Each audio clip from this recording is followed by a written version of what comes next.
back to another episode of OHKO, a Pokemon VGC podcast. Happy Pokemon Day as well. Of course, when the podcast goes out, it will be a regular day, not Pokemon Day, but at the time of recording, it is Pokemon Day, so happy Pokemon Day to you all.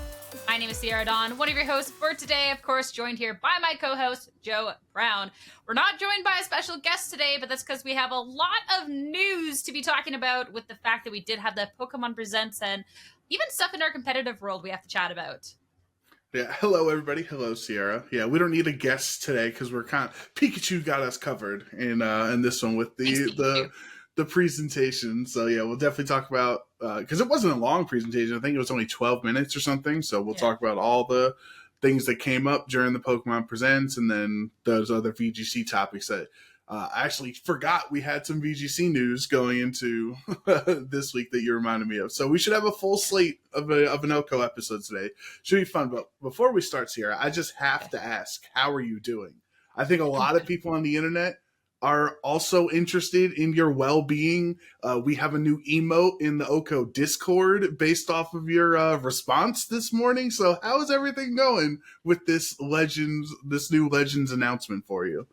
For context, obviously, first off, there's going to be so many spoilers about stuff to come. If you haven't watched the Pokemon presentation, the Pokemon Presents, and you don't want spoilers, this is not the podcast episode for you. I'm going to tell you straight up. You can go to, the tail, the last end of things where we talk about EUIC, but no, the first part's going to be full of spoilers. Second context, I am not a big fan of the Legends Arceus game, nor the series, and obviously it was announced today. The only big announcement we had was a Legends game, so of course the internet is expecting me to be freaking out, and I have my sad face photo and stuff. I'm doing okay though.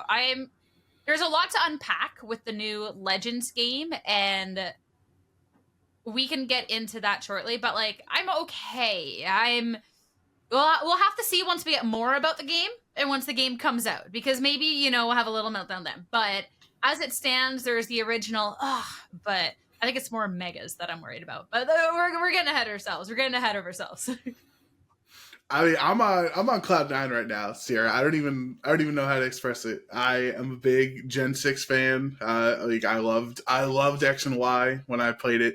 The best Pokemon gimmick we've ever had is back with Mega Evolutions, baby. I don't care what everybody says. Mega Evolutions saves competitive Pokemon from what it was and turned it into this scene that we have now, so people can trash on Kangaskhan being strong or whatever. But X and Y brought a lot of people to VGC and garnered a lot of interest in this game, way bigger than what we had in Gen 4 and Gen 5. So I will always be a fan of X and Y and a Mega Evolution, and I don't, we can get into Mega Charizard Z, and if Xerneas and Yveltal are going to get Mega Evolutions, we have literally a year of conversations worth to have over that. So maybe we don't need to talk about that stuff now. But however sad you are right now is the opposite for me, because I got X and Y and I got Legends, I got a new Legends game, and I got Mega Evolution back. It's just it's a real trifecta for me over here.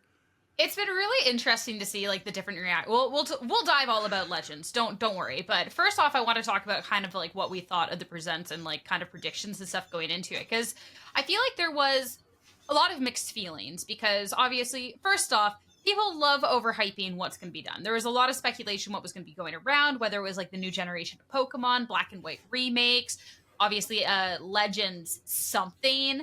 A Let's Go Johto. There's a lot of different things that people expect, and people kind of expect a couple of different titles, because in the past they kind of have rushed development on a couple of things, it kind of seems and been forcing the studio to work on 2 different games. But this time there wasn't necessarily too much, and I have to say for myself, I am excited about a new game, but I am kind of disappointed by the presents in general, not even just because of the game that they announced, but I was really hopeful that they were going to announce some sort of Pokemon Bank alternative, start trying to figure out some sort of solving the issue that is Pokemon Bank. I'm still hopeful that they'll bring older games onto the Switch and stuff. So to see that still really lacking, I think is a little sad. And I know there's a lot of people that seem disappointed by the presents in general, just because there was only the one game. There wasn't a lot of things going on, and nothing slated for this year. Yeah, I think if you were to compare this year's Pokemon Presents to other years, I know it's just like a random year, right? It's the 28th anniversary. It's not like 20, 25, 30. Like, Is I'm it sure. 27th? No, it's 28. 2024 to 1996. Break out the calculator. 2024 minus 1996. Oh, maybe you're right. I don't know. Anyway, so this year doesn't have as much information, and like we had fun. Like we talked with Justin Tang last week about our expectations, and let's go. So what was it? A zoo rail and Togepi, or like black and white remakes, and all this stuff. And once I saw the tweet, I think it was on Sunday that they announced that it was only going to be like a 12-minute presentation. I'm like, well, that's all out the window. Because clearly, if you had all of these remakes and all of these sequels and all these things, it'd be a 25-minute presentation. So I knew that we'd probably we'd get all our Pokemon Go and Unite and Masters and all that stuff, but we'd only get one really juicy announcement. And I do think it is surprising that it was the Legends Arceus, Legends ZA, announcement as the only game. Like, you thought they might have. Like, I'm not counting that card game. Like, that is something that's a real thing that people are going to play and open packs and stuff. But like, I mean, like a Switch, video game. And like, I was surprised not to just see like a new mystery dungeon or just a new type of any Pokemon in development. Mm-hmm. Like, just show us a page that says in development on another game, because we really only got one thing, and it as a 12-month window of 2025. And like, if you think about it, that same 2025 is also when the next generation of regular Pokemon is going to come out too. So you're going to have the same Legends Arceus and Scarlet Violet 10 months between each other, just like you did. So like, kind of the cycle's repeating. It was a little disappointing, to answer your question of what we were expecting to what we got. I think most people were let down a little bit. I will say, and I don't quite remember what was in the presents, because I clicked on the link and it just sent to the general Pokemon page, and I was not about to scroll back through almost a year's worth of stuff. But there was a Pokemon Presents August 4th in 2023, so there is the opportunity. Like, it's not like we won't get any more news until next year, so there is the opportunity for that. But it does seem like we are on a cycle with Legends, I'm assuming, releasing probably like January, February next year, because I believe it released in like later winter. It was slated for a little earlier and they pushed it back, which then means if it releases January, Pokemon Day February, get the next gen news to come out in November. But then that does leave lacking like a remake, which I think is like the biggest thing, because the Legend series is its own kind of thing. They're still main series games, but it's not like that same remake cycle that we've gotten used to. And if they are just doing Legends instead of a straight remake, well, they kind of just skipped Black and White, So I think that's really, really interesting, because realistically, that means we're not set up to have a Black and White remake until 2026. All timelines considered, which is kind of interesting. I know we waited a while for Gen 4 remakes, but I don't know. I think it might be later than 2026 if you think about it. If Gen 10 comes out at the end of 2025 and they're going to have a year of DLCs and 2 different parts, and they're going to introduce new legendaries and, new storylines and DLCs, like, it might be 2027. It might be 2028 or something like that. Like, I think for Gen 5 fans might be kind of in the waiting room for a while, unless they just decide to break the cycle and make the Scarlet and Violet era 4 years long, even though every other generation has been 3 years. So like, if they do Legend ZA, which I feel like just should have been called Legend Z. I don't like this Z-A thing, whatever. But if like, maybe they'll do that 2025 and then Black and White remakes. But like, I don't expect them to just on purpose lose money from not churning out a new generation every 3 years. I don't want them to, we'll just do 4 years. Well, who cares about money? Like, I don't think that's how Game Freak thinks. So I don't know what's going to happen with the Black and White remakes. Yeah, I think at this point too, the community as a whole is still hyping up like, hey, we'll get like the Let's Go Meryl, Let's Go Togepi, we'll get a Let's Go game. At this point, Let's Go Pikachu came out in 2018. That is now it was about 5.5 years ago because it was in later 2018. That's 5.5 years and no plans for it coming out this year. So I kind of think they're done with that series, honestly. If they were going to do something, it seemed realistically like a pretty simple game to make, considering the super limited Pokedex, the extremely short gameplay. I think you can do the whole story in like 10 hours, like casually. So I think it's officially time. Like, that's out of our conversations for what we might be able to expect from a game. I think it's kind of a shame, actually. I do think Let's Go Pikachu Eevee was really good. If you listen to last week's episode, we really dove deep into like why I think is actually a pretty decent game. I also think it's a really good game to introduce new people into the franchise, considering it's kind of dialed back. It's pretty casual. So I feel like that's kind of a shame, like all things considered. Yeah, I can see that. I do think like obviously Pokemon Go is still a major commodity, right? They still make a lot of money for the Pokemon company, and we have Pokemon Go regionals and everything like that, and the crossovers between the anime and all this stuff. So Pokemon Go is still a big deal. I'm not discrediting how big it is, but it's not what it was like in the heights of Pokemon Go's beginnings. And I'm sure some of why they made Let's Go Pikachu and Eevee is because of how huge Pokemon Go was in that first year and second year. And now it's kind of been like, since it's been so long and the Pokemon Go branding is not as hot as it was when it first started, like I think it'd be really hard to tell people 7 years later, let's say that's when a sequel comes out, that half of this game you already played the last time, like in Let's Go Pikachu and Eevee, and it's 7 years later, and you still can only you can still only throw Pokeballs and can't battle wild Pokemon. Like, I think people would, once we've had 2 Legends games at that point with different mechanics and agile and quick style or strong style, whatever it was called, like I think people would not be as favorable to that Legend or Pokemon Let's Go Azuro and Togepi or whatever. So I think you and I are right. I think we can put the Let's Go series to bed unless there is a drastic resurgence in Pokemon Go popularity.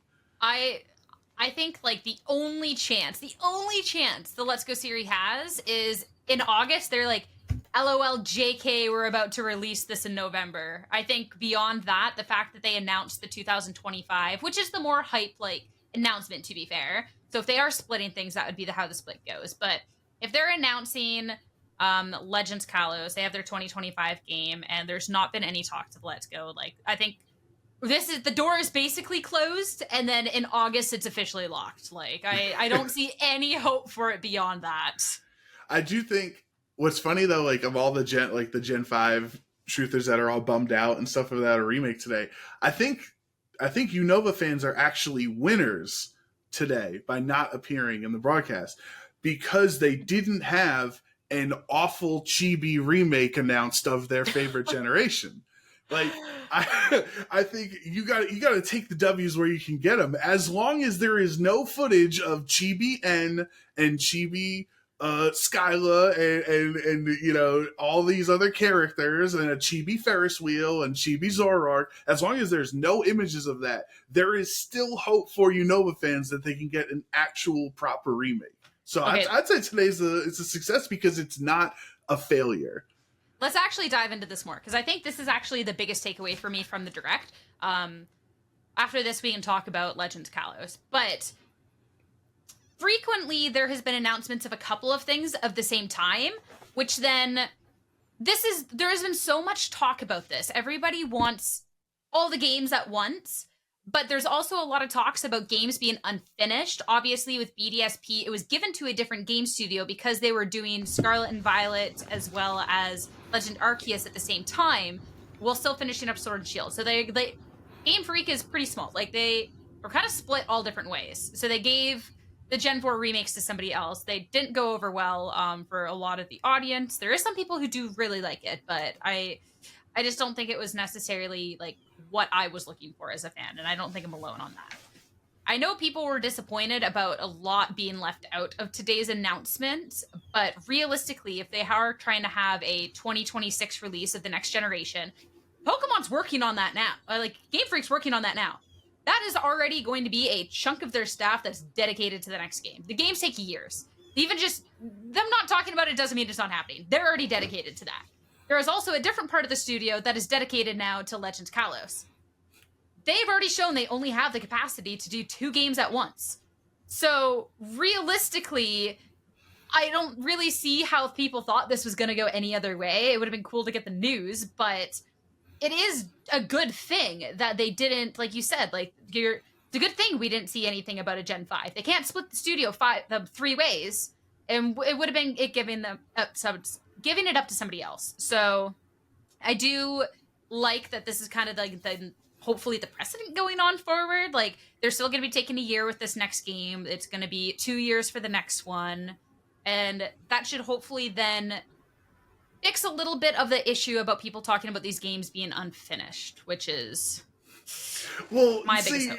I'm kind of on the other end here in my thoughts, because everybody's talking like, oh, Pokemon Game Freak's taking their time and they're not overwhelming themselves and they're not making too many projects at once and game's not gonna be unfinished. But if we stay on pace, we will still have 2 mainline games releasing in the same year again next year, with the Legends game and then with Generation 10, if we stay on the cycle. So they still are splitting themselves by 2 full main series games being developed at the same time. So Gen 10 could also have some issues that Scarlet and Violet. Like, I don't think we're in the clear necessarily right now that like Game Freak is pacing themselves. Like, just because they didn't make the black and white BDSP version, like they still might be splitting themselves very thin. We just don't know yet. Sorry, they're obviously splitting the studio. I'm hoping that it's done in a better way, and because it's split, we shouldn't expect a 3rd title, because they can't split themselves to a 3rd title, I think is what I'm trying to better get at here. So it's oh no, you didn't get your black and white remakes, but I do think one thing that's like, I hope was a huge eye-opener to Game Freak and Pokemon, because like obviously we have in gaming the last week there was another story of a game, the Project L, as people knew, the League of Legends fighting game, changed its name or announced its name as 2XKO, and a lot of people were just all over the place about that name, because like, what does that mean? It sounds like a captcha code. It doesn't sound like a fighting game. It has no League of Legends reference, whatever.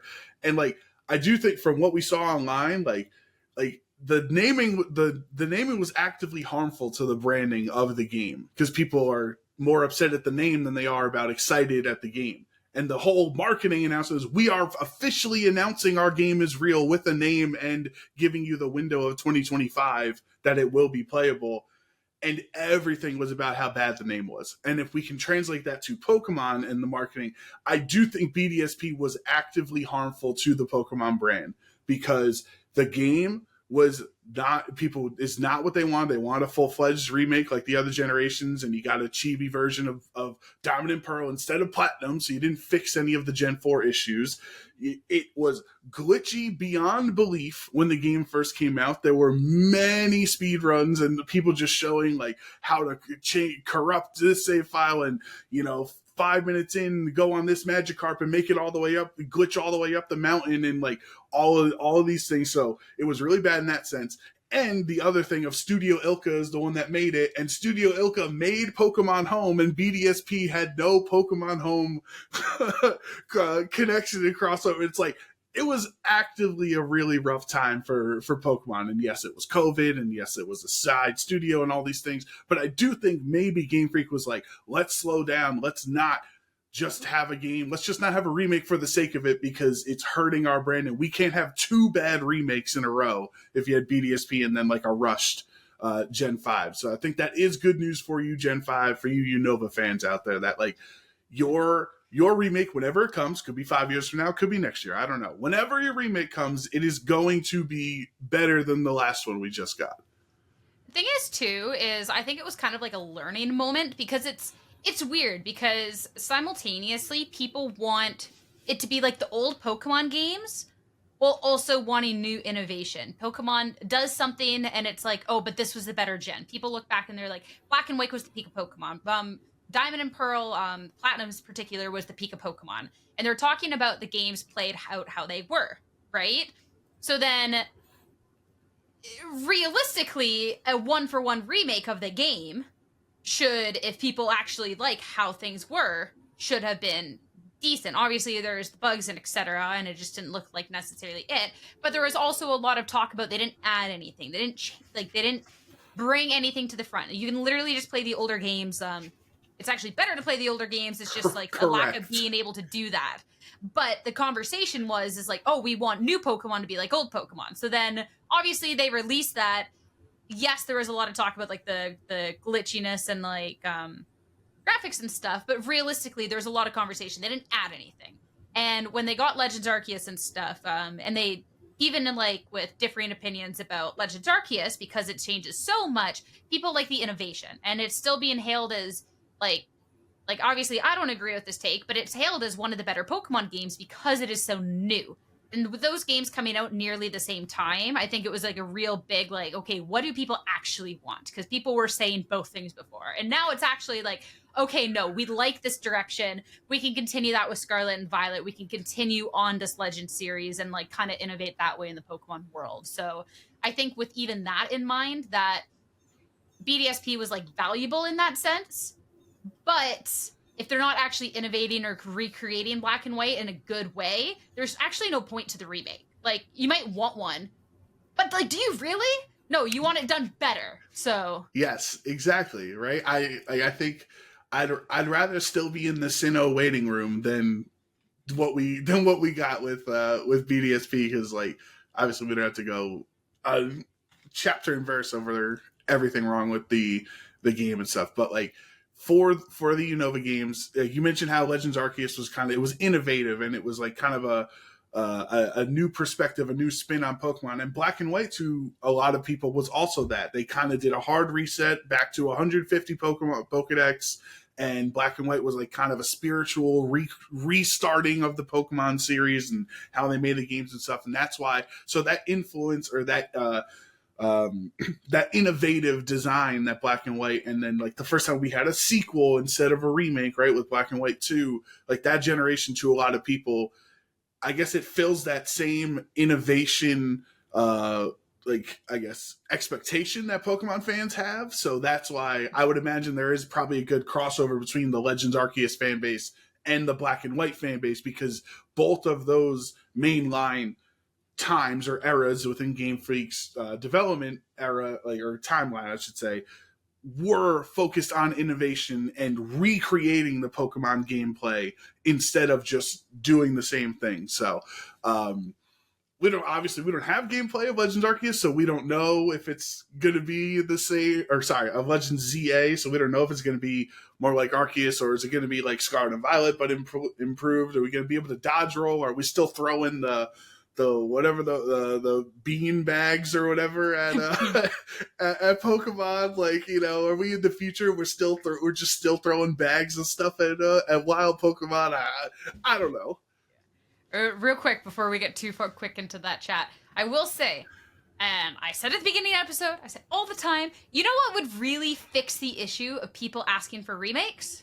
What? Put the older games in a player on the Switch.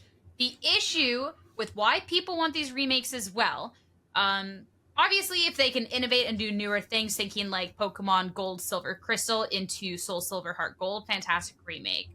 Ruby, Sapphire, Emerald into Oras, amazing remake. If they're not doing innovating remakes and they're doing one for one, you can save so much and actually just double dip on the profits, because you can sell them again on the store, have a player, make people buy the game $10-$20 a pop, and it solves such a big issue, because I do not need a Black and White remake if I can actually just play Black and White on my Switch. And I think that also solves a lot of the issue about the overpricing of older Pokemon games right now, because obviously on a collecting aspect, you want those games. I want them on a playing aspect. And I very recently just spent way too much money on a copy of Pokemon Heart Gold because I wanted to play through the game. And I not only then have to spend so much money on this game, which Pokemon doesn't see a cent of, like Nintendo doesn't see a cent of. This is an independent game store that sees all this profit, and I also have to play it then on this DS that is like an older DS that has no like support or anything to it, which also still doesn't help anything. So it's just put your like, please, I'm like, whoever, like somebody please forward this to Pokemon, Nintendo, everyone. Just put the older games, just port them 1v1. Don't have to change anything, and Pokemon fans will be happy. Simple as that. Nobody's asking for a black and white remake if they can play them on the Switch. Yeah, I agree with you. I think the other thing, I'm trying to look it up right now. The other important thing to note with remakes, because I'm pretty sure remakes don't sell as well as new generations. So for all the effort you put into ORAS, it doesn't sell as well as X and Y or Sun and Moon. So I'm looking up right here.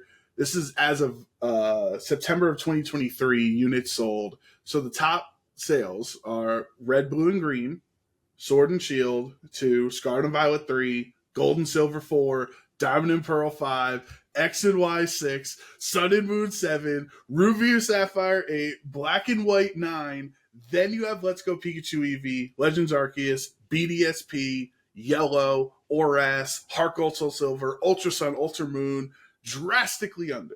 Ultra Sun and Ultra Moon sold 9 million. Sun and Moon sold 16 million. That's a massive difference. Like, so even if I'm telling you, if I'm advising Game Freak, like, baby, don't make the remakes. Just give us the old games on the Switch and let us play Black and White for ourselves, or Heart Gold, Soul Silver for ourselves, because like your return on investment, like for how much you and I loved Omega Ruby and Alpha Sapphire, it sold 2.5 million less than X and Y of the same generation. Like, and people had a connection with Ruby and Sapphire. X and Y was brand new, and it still did better. So, like, I'm fully on board with you, Sierra, to just give us the old games on the Switch. I will very, very willing to pay money to buy Yellow again. Yeah, I will drop. It's like, dude, like 10, 20, 30, 40. I don't care. Like, it's still just better than what we got. Like, just anything. And then it solves the issue, or like some of the issue of home connectivity, because then you can start doing it to like with the Switch. Like, it's just, I don't know, there's so much. Like, you can just have a whole bunch of it then connected with the Switch. You can have like a USB plug into an external thing that you can put older Pokemon games into to transfer them to your new one. Like, anything. Like, I am begging. Like, I don't. How cool would it be if you had like Crystal on the Switch, and like, and Crystal was connected to Pokemon Home, so you could take like the Suicune you get from Crystal and transfer it into Scarlet and Violet without having to do fit. I know you can currently do that, I'm aware, before people jump me, but it takes hundreds of dollars and hours and hours and hours and games upon games upon games of investment to bring your your in-game Meganium from the year 2000 all the way up to Scarlet and Violet. Well, I was even just upset. Like, I forget where it was. Like, it was recently, maybe coming back from Knoxville or something. But I was like, oh, I'm just going to play Pokemon Crystal for a bit, because I've been playing through Pokemon Crystal on my DS. And I was just so used to the fact that I can use my Switch for everything. I didn't have my DS on me. Of course, I don't really travel with my DS too much. But I just kind of, like, assumed it was on my Switch, because I just kind of forgot that doesn't exist, because I think that's silly. And I was like, oh, I'm just gonna play Pokemon Crystal. I'm like, oh wait, yeah, nope, I can't do that. And it's just we have some of the older games already on our Switches. They have the Nintendo 64 player. I just don't understand. I don't. That's my moment of sadness. But we can continue on the sadness train for myself, but a happiness train for everyone else with the Legends Kalos. So Legends ZA. Which, first off, what I want to say about the name, because you're like, oh, the name is dumb, ZA. What is interesting about this name and the announcements, which I feel like kind of got under the radar a little bit, and maybe it's because I'm dumb and looking into it, maybe it's because people don't notice. Is this two different games? Because literally it is linked. It is like titles. Pokemon Legends ZA releases simultaneously worldwide 2025. And I even was like, have I just gone my whole life not knowing what simultaneously properly meant? Like, I Googled it to make sure that it was implying that there is 2 games. And it kind of does. Or, the simultaneously has been throwing everyone in a tizzy. I agree with you. Everyone's been all over this. It could just mean that it is releasing like all the versions. I don't know why they threw simultaneously here, because like it could just be like obviously the Japanese and English versions, and like where they do the localization and stuff.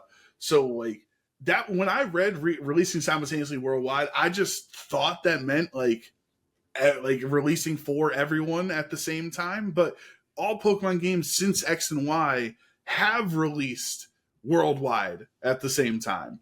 So like I don't know what the simultaneously means, but like usually if they have 2 versions of a game, they market it that way.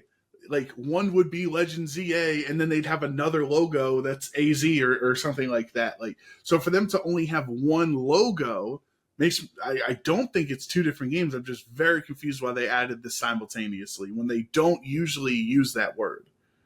That's the thing, is like I think the word is intentional, but I'm also intrigued because it says Z to A. They could have just done Z and been done with it. Right. I think the Z to A does imply potentially 2 games as well. If you look at the fact that the Z and the A, not only different colored, but different textures in it. Zygarde has like the cell things, but if you're looking at the A, it kind of has like kind of looks like a plant sprout kind of going up, which doesn't actually match with any Zygarde forms whatsoever. Zygarde is very cell-based. That green doesn't appear on any of the Zygardes. And but it does match any, that like thing from X and Y. I remember the story that greatly, but that like big like thing that's going to destroy the world, like that big pillar or whatever, and it like sprouts at the top, and like AZ's trying to save the world or whatever. Like that's what the A image, it looks like that thing. So maybe that's what it's designed to emulate. But Z is like about the Pokemon. I actually think there might be 2 different versions, and we get a new Pokemon, the counterpart to Zygarde. Like with Legends Arceus, we did get a new Pokemon form in a genie in Enamorus, which seemed completely out of the blue. I still, but it was a new thing added to what seemed to be this hardcore trio.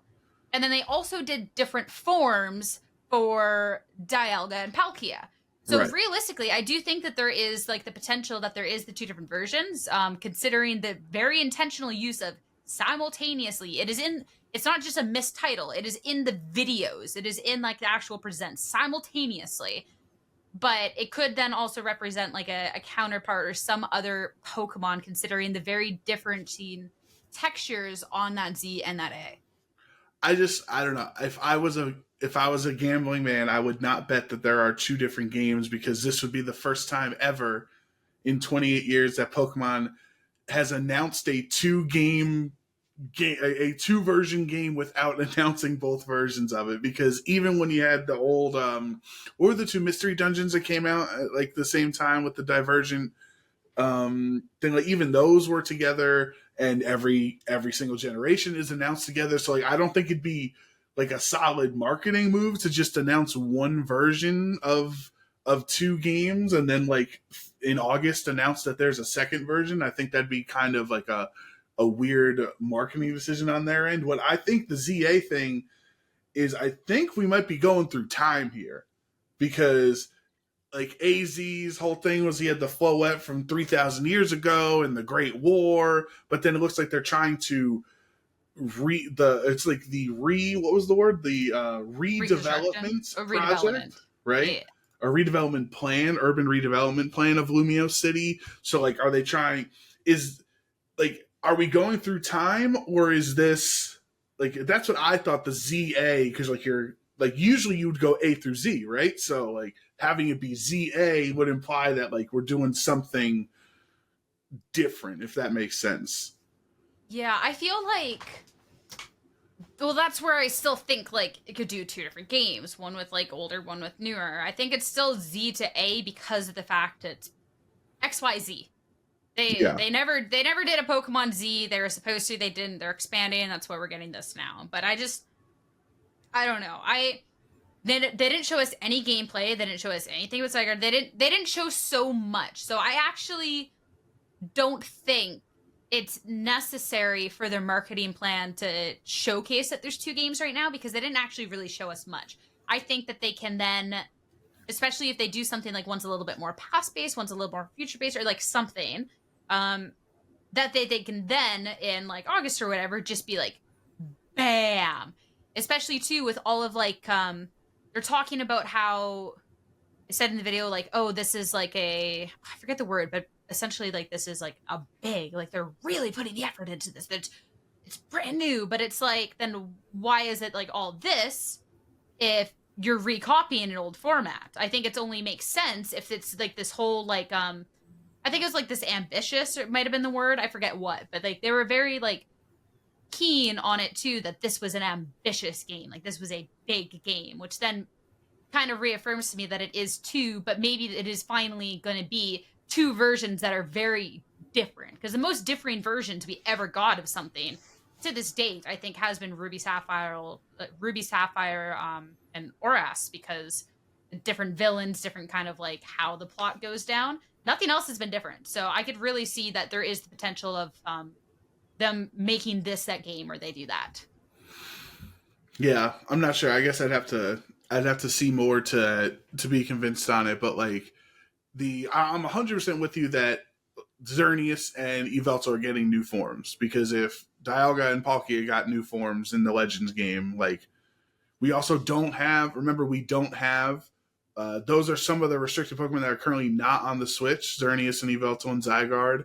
And the Tapus are also not on the Switch. So like, do we get a 5th Tapu the way we got a 4th Genie, right? Because that would track one, because the Genies were not Gen 4 Pokemon. So you created a new Pokemon from a different generation. You added on to the legendary line. So that would be like Gen 5 to Gen 4, and then that's Gen 7 to Gen 6, right? So that's like a similar decision they had there. I'm sure you could create another terrain.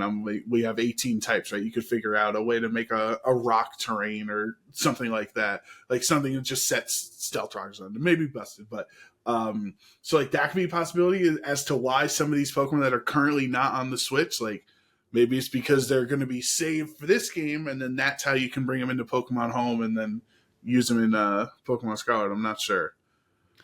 I don't know, because I don't think we're necessarily set to get like a new thing just because in Legends Arceus, like there was a new Genie. Like I don't know what the decision making behind that was, but with just one game, I think it's too early to call like a precedent. If they do something like that though, then whatever next Legends game, I think we can. But what about the decision making about Kalos in particular? Because that one, I think that was the one that threw me the most for the loop, because I don't know. I don't know what I would have expected. I guess if they are still planning a Gen 5 remake, I guess it kind of makes sense. But then they did BDSP and then Arceus. Like, I don't know. Like, I genuinely don't understand why exactly this game. I guess maybe because they had unfinished business with the Zygarde, but out of that, it kind of seems a little out of the blue.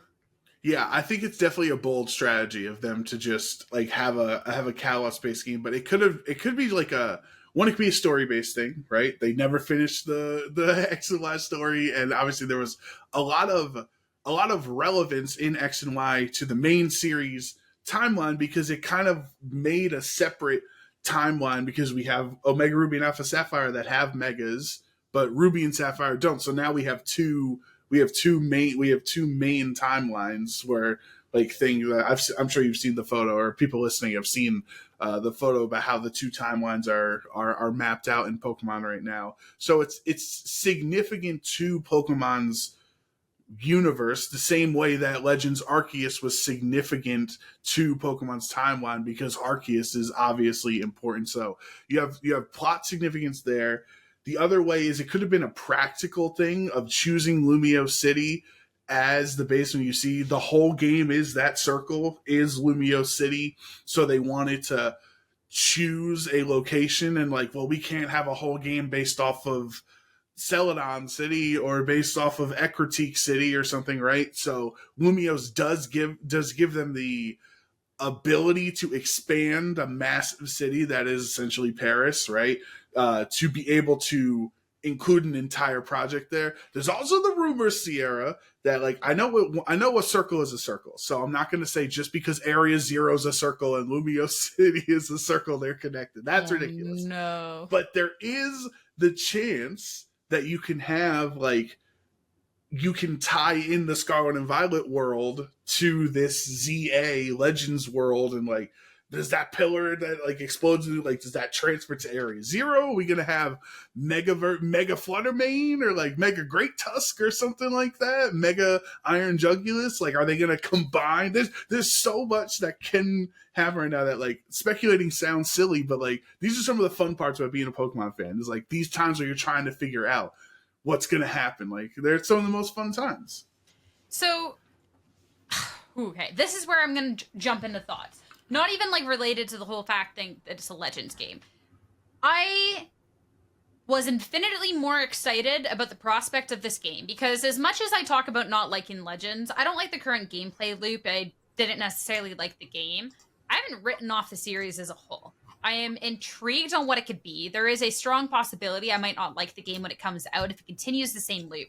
But it's not like oh, I hate this, is the worst game ever, we're done with that. That's not what it is. I'm hopeful that they will make some changes to make it a little bit more enjoyable, maybe kind of branch the line a little bit between the series, and it could be good.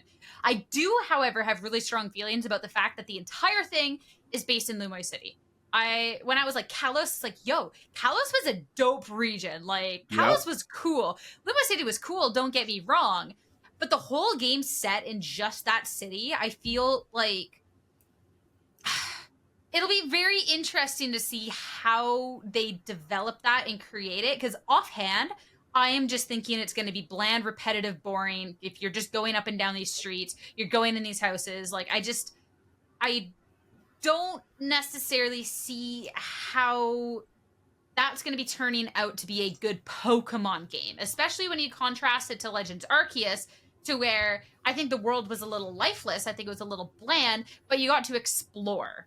And what am I going to do? Run up and down these different streets? I don't necessarily see that necessarily being good. As well, you're talking about that whole pillar that like Lysander tried to, destroy the world with. That also was not based in Lumoy City. Sure, there is that big tower there. It was actually in a completely different city. I think it was like a Colmal town, or I don't know, I forget what. It was like this weird town with these weird rocks. It was nowhere near Lumoy City, which then also is weird because there was a lot of plot, so they would have to like recreate the plot. This is also a different timeline, probably, considering they're talking about a redevelopment, which means that event didn't happen or is yet to happen. So there's a lot of really weird logistic things about this game, and maybe there's a little bit of wilderness around the city that they're not telling you about, but I just think if the game is set purely in the city, that it's just, I don't know. Okay, so follow me here. So first of all, if you go to the link that we have where we have our video, if you go to 1 minute and 14 seconds on the video, you'll see the map of Kalos. And then if you hit play, it shows it like, so it's like kind of a map, the black and blue or whatever, and then they like dissolve, and then it looks like kind of blueprints, right? So when it's called redevelopment, like I'm questioning if this is in the future, because one, it's called Legends, right? And Legends come from stories of the past, like Legends Arceus was in the past. They weren't telling a futuristic story of something that didn't happen yet. And could this be the redevelopment from after the Great War and not after the events of X and Y? Like, are they developing after, Lieutenant Surge and AZ and everybody was fighting in the war? Maybe that's what they're redeveloping Lumiose City from. And if you look at that design of the circle, there seem to be like 5 key big circles, for lack of a better word, if you know what I'm talking about, that are evenly spaced throughout the city. So could those be the 5 major objectives? Like we had the 5 they weren't called totem Pokemon. What were the evil Pokemon in in Legendaries that we had to throw the bags at. Like there were those 5 objectives of those like special boss Pokemon you had to beat. And it just so happens to be 5 more of those circles in this game. Like maybe I'm reading too much into it, but they can just completely change the scale. Like yes, X and Y,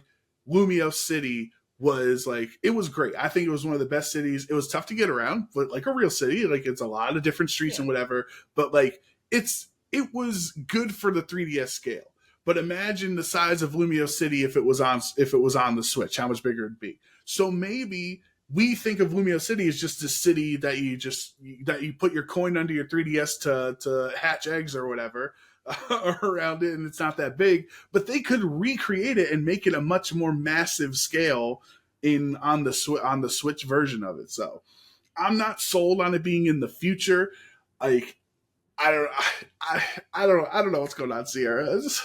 See, I just, even with it's in the past and the city isn't quite developed, like, I still feel it's so limiting. Like, yes, they can technically make the scale bigger. I'm also thinking that, back to the 3DS game through X and Y, Lumiose City was cool to explore for a little bit. Ultimately, because there are so many streets, it got confusing, it got convoluted, it was just like, it got to a point where it wasn't fun while trying to explore and find everything, because you're going around in a circle and it was very easy to get disoriented. Now, if you're expanding that, making it bigger, and that is the whole game, I don't see the vision on how that map is enjoyable. Like, realistically, like, I genuinely don't understand. It's still the circle. You're still gonna maybe get lost if you don't have any buildings or stuff like kind of figured out. It's like the beginning part of the reconstruction, because that is the whole thing, is it's like the redevelopment. Redevelopment also kind of assumes like something is developed, but then that might be a barren area.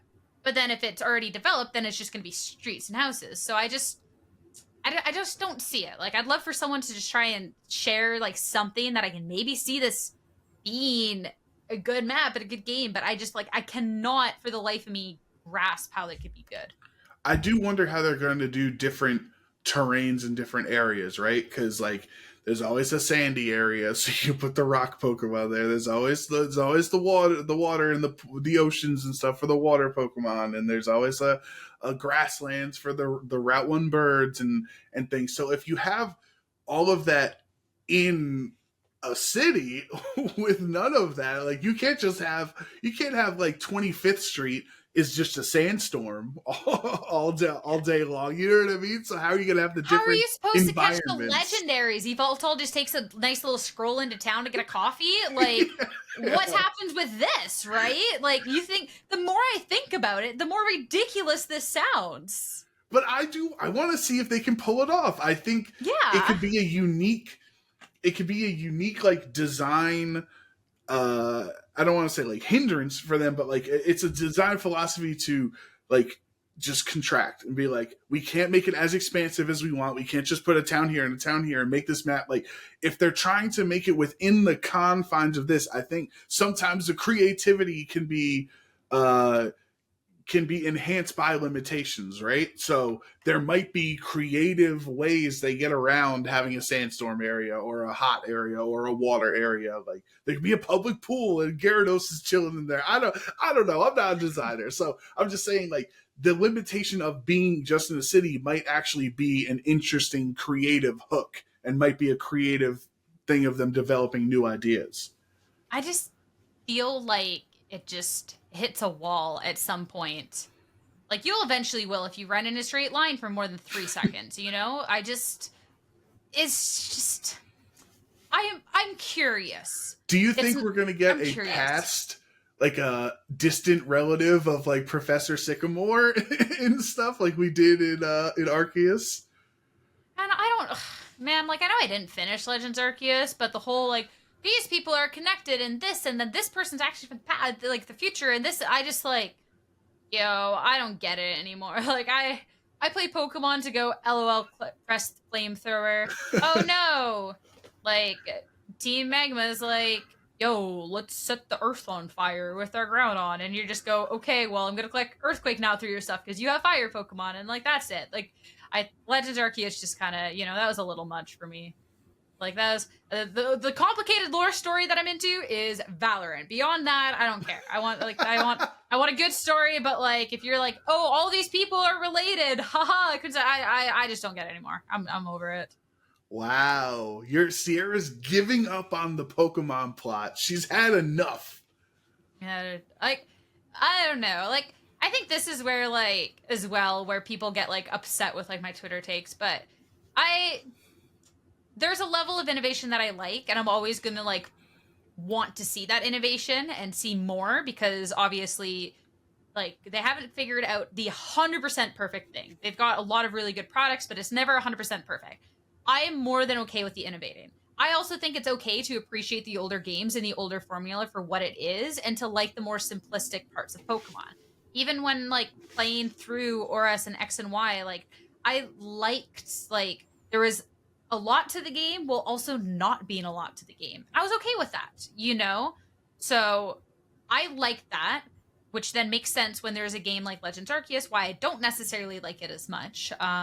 But that's okay. Like, I still want Pokemon to innovate and do these other things. And I think that's what people get caught up on when they like see me post. They're like, oh, so you're just here's your thing, blah, blah, blah, Gem Winner. And it's just like, no, it's just like, this wasn't for me. Like, that is also completely fine.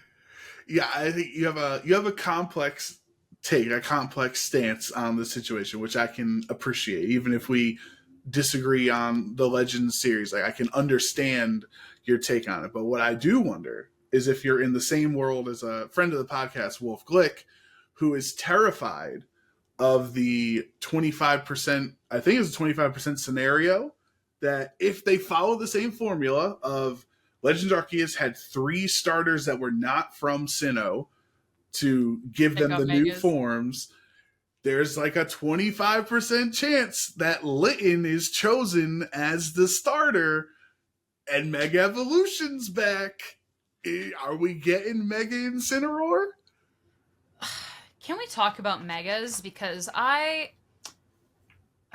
love them. That's all I want to hear. No, we want to talk about things that are going to get me in trouble. I hate Megas. I think they look goofy. The fact that only certain Pokemon get them, I think, is dumb. I've never liked them. From, like, it's funny because Generation 6 is actually my favorite generation of Pokemon, while I hate everything about Megas. Like, you want to talk about weird opinions, that's exactly it. So, to see Mega Evolution back, I'm not surprised considering it's Kalos, considering that's where it generated. But I am curious about the implications of Megas going on forward. Because if they do a Mega Incineroar just for Legends Arceus, and they do, haha, let's do this funny stuff, and they don't bring it to the mainline Pokemon games, like where VGC is based, then it doesn't really matter in the end. It'll maybe matter in, like, however many years when we get a proper remake, because it is in the game, and we'll then maybe see Mega Incineroar in 10 years. But realistically, I don't know how much of, okay, well, let's do new things for these Pokemon. How much is going to be older things? Like, where about their heads will be at with, like, Megas and stuff. And if that's going to have, like, implications in the next few years for VGC. Because if the next generation of Pokemon doesn't have Megas, then it doesn't matter, right? Yeah, I mean, I guess, right, because there weren't abilities in the game, so it's not like, even if they made a Mega Incineroar, its stats, like, it would just be locked to Legends ZA, and it wouldn't have Intimidate, and then something else once it Mega Evolves. But on the same hand, like, they didn't have abilities, but then the Pokemon that were created in Legends Arceus, like Weirdeer and Ursaluna and Namorous and stuff, they gained abilities when they gained access through Pokemon Home, and they gained base stats that were different. Because remember, the Legends series is like that weird base stat system. It's not the normal system that we have. So, like, it didn't start, Ursaluna didn't start with abilities or true base stats, but like it gained it after time. So, I think the Megas probably stay in Legends ZA at that point. Like, I don't think they bring, because you can't transfer items into Pokemon Home from Legends Arceus. But I think it's fine to not like Megas. I do think the competitive players nowadays are kind of having revisionist history, because I don't think you're alone. I think a lot of people are complaining about Megas online right now that were not complaining about it back in the day, or either didn't play back during the generation. Like, I like to clown on the gems from Gen 5, but I didn't play in Gen 5. I didn't play competitively. I like to like joke about it, but like I'm not going to say the gems were a bad mechanic. I do think flying gem acrobatics is an awful mechanic, because how do you both have a held item boosting your attack but then have acrobatics activate because you don't have a held item? I think that's a pretty big issue. But the general gems gimmick of Gen 5 I'm not going to hate on because I didn't play it. So if you got new kids now saying Megas are trash, it's just revisionist, because at the time Megas were extremely popular. The mechanic of it, and sure, Kangaskhan and Mawile, like, they weren't all created equal. Not everyone got a Mega, but it was really popular. And if they want casuals, what was the number on it? Legends Arceus sold about 15 million copies. If they want those casuals that love Mega Evolutions, the designs, and maybe Charizard Z and all the stuff we're gonna get, and a Mewtwo Z, it would make sense to bring the Mega Evolutions back. Is all I'm saying. Like, at some point in history, I do think Mega Evolution will be legal again in VGC. I don't think it'll be Legend ZA, but I think it is going to happen. See, and like, I didn't play VGC during Gen 6. I did try to learn. I had Mega Sceptile in my builder. I tried. Nice. It was a bad Pokemon. But like, I never actually played VGC during that era. So like, on a competitive aspect, I got nothing I can say here. I'm just talking about the general design. I think it's ugly. They literally just took like a handful of Pokemon like from a hat. They were like, you know what? F yeah, Gyarados. You know what we're gonna do? Add more spikes. F yeah, Garchomp. You know what we're gonna do? Badass. I think they look spikes. Awesome. You know what we're gonna do? Aerodactyl, add more spikes. You know what? Pinsir, add more spikes. Oh, Scizor, just add more spikes. Houndoom, more spikes. Tyranitar, more spikes. Like, I think the design of these Pokemon, a coat, you know? They make them fluffier and bigger, or they add spikes. It's just like, I think like the design of it, because we've had the talk too before, where like, I've talked about like, oh, Ceruledge and Armarouge is like that trying to be cool Pokemon. I just don't generally like that Pokemon design.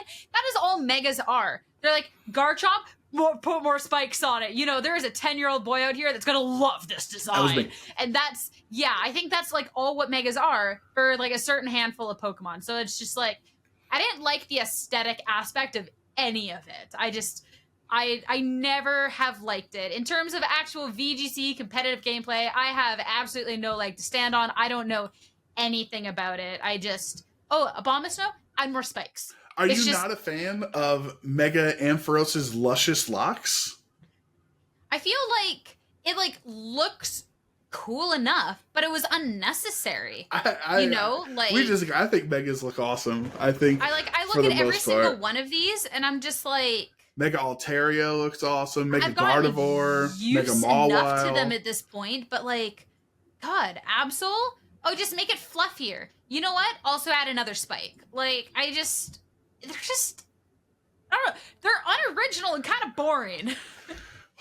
I don't know about unoriginal. They used to not exist, so we're used to them looking at them for 10 years. But at some point, it was a new idea, right? So, like, I think like Charizard X looks awesome. I think Charizard Y looks like a dork, but I think Charizard X looks pretty badass.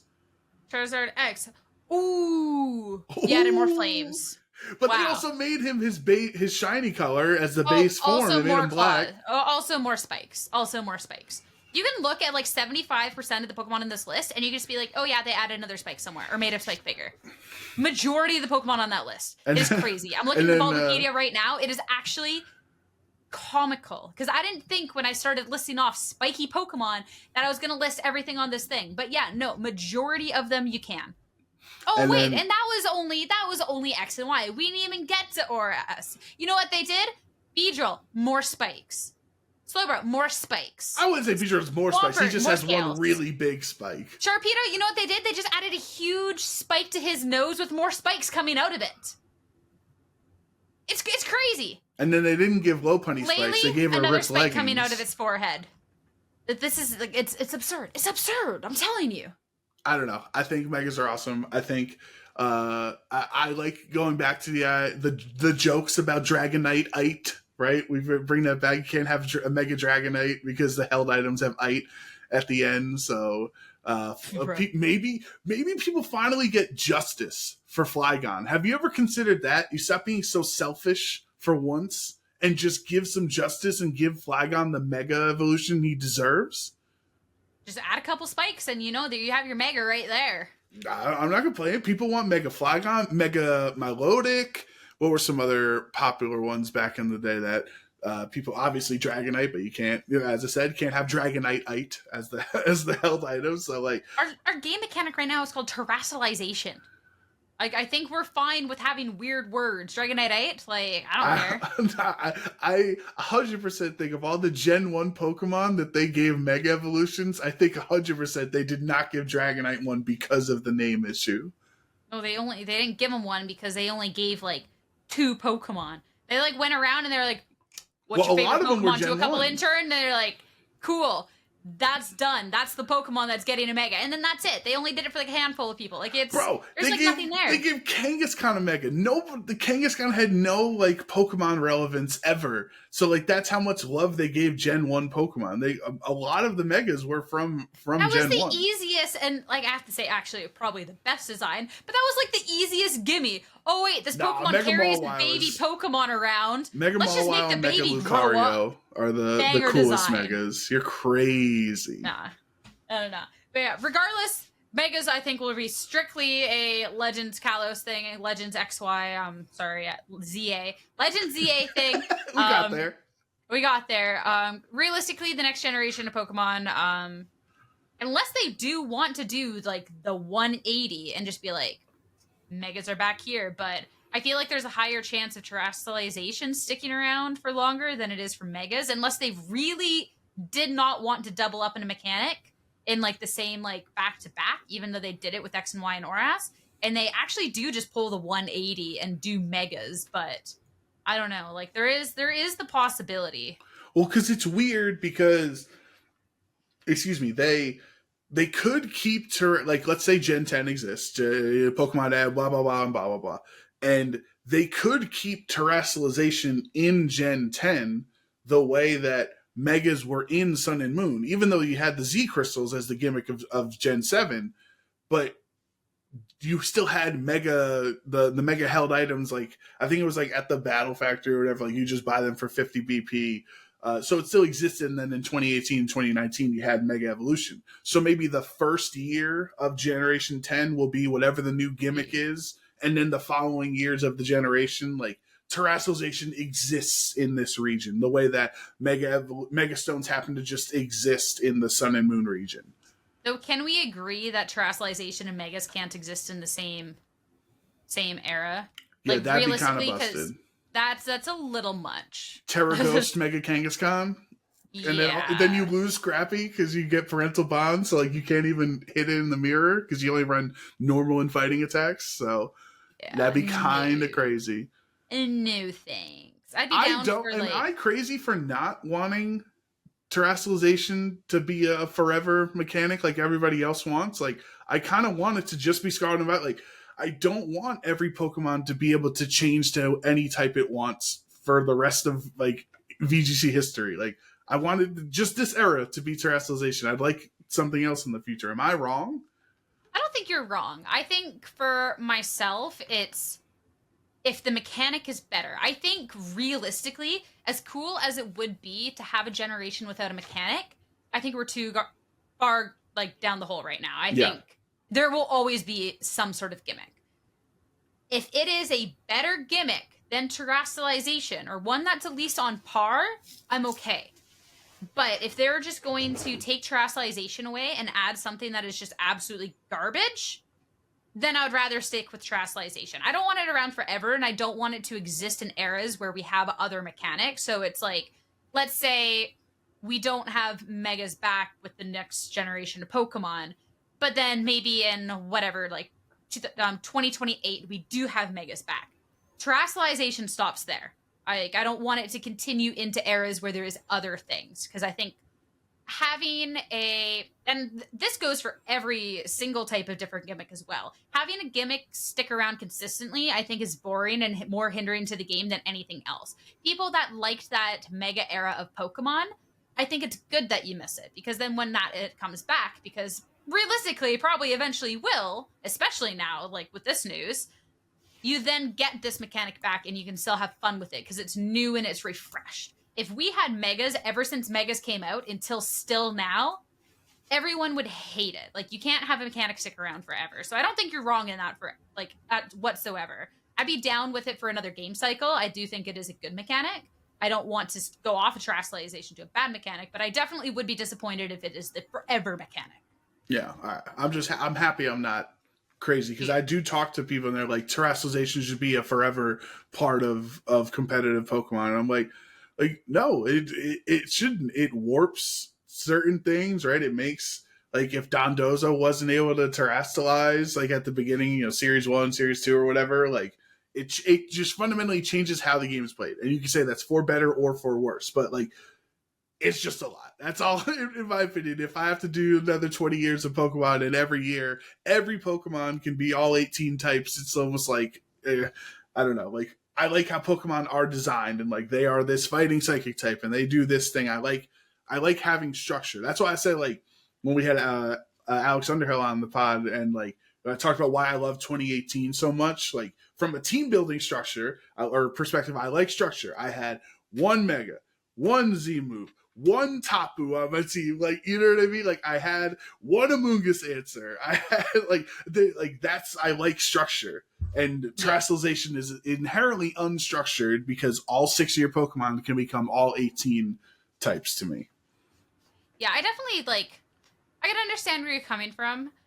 I do just like terrestrialization as a mechanic because it makes things interesting, because of the fact that it can make things, like, that maybe weren't necessarily as viable. And I think it's a fun little switch up, as opposed to, like, that structure that you would normally, like, oh, okay, well, you need this Pokemon for an Amoonguss answer. It's like, you still need to have that, but you're committing your Terra to it. Yeah. But like I said, I definitely don't want to see it forever, because I do think it is something that would get old at some point. But yeah, anything else about Legends ZA? I guess, like, do you, like, I guess because we joked about Mega and Incineroar, do you think the 3 starters will be from not Gen 6, the way that Legends Arceus was?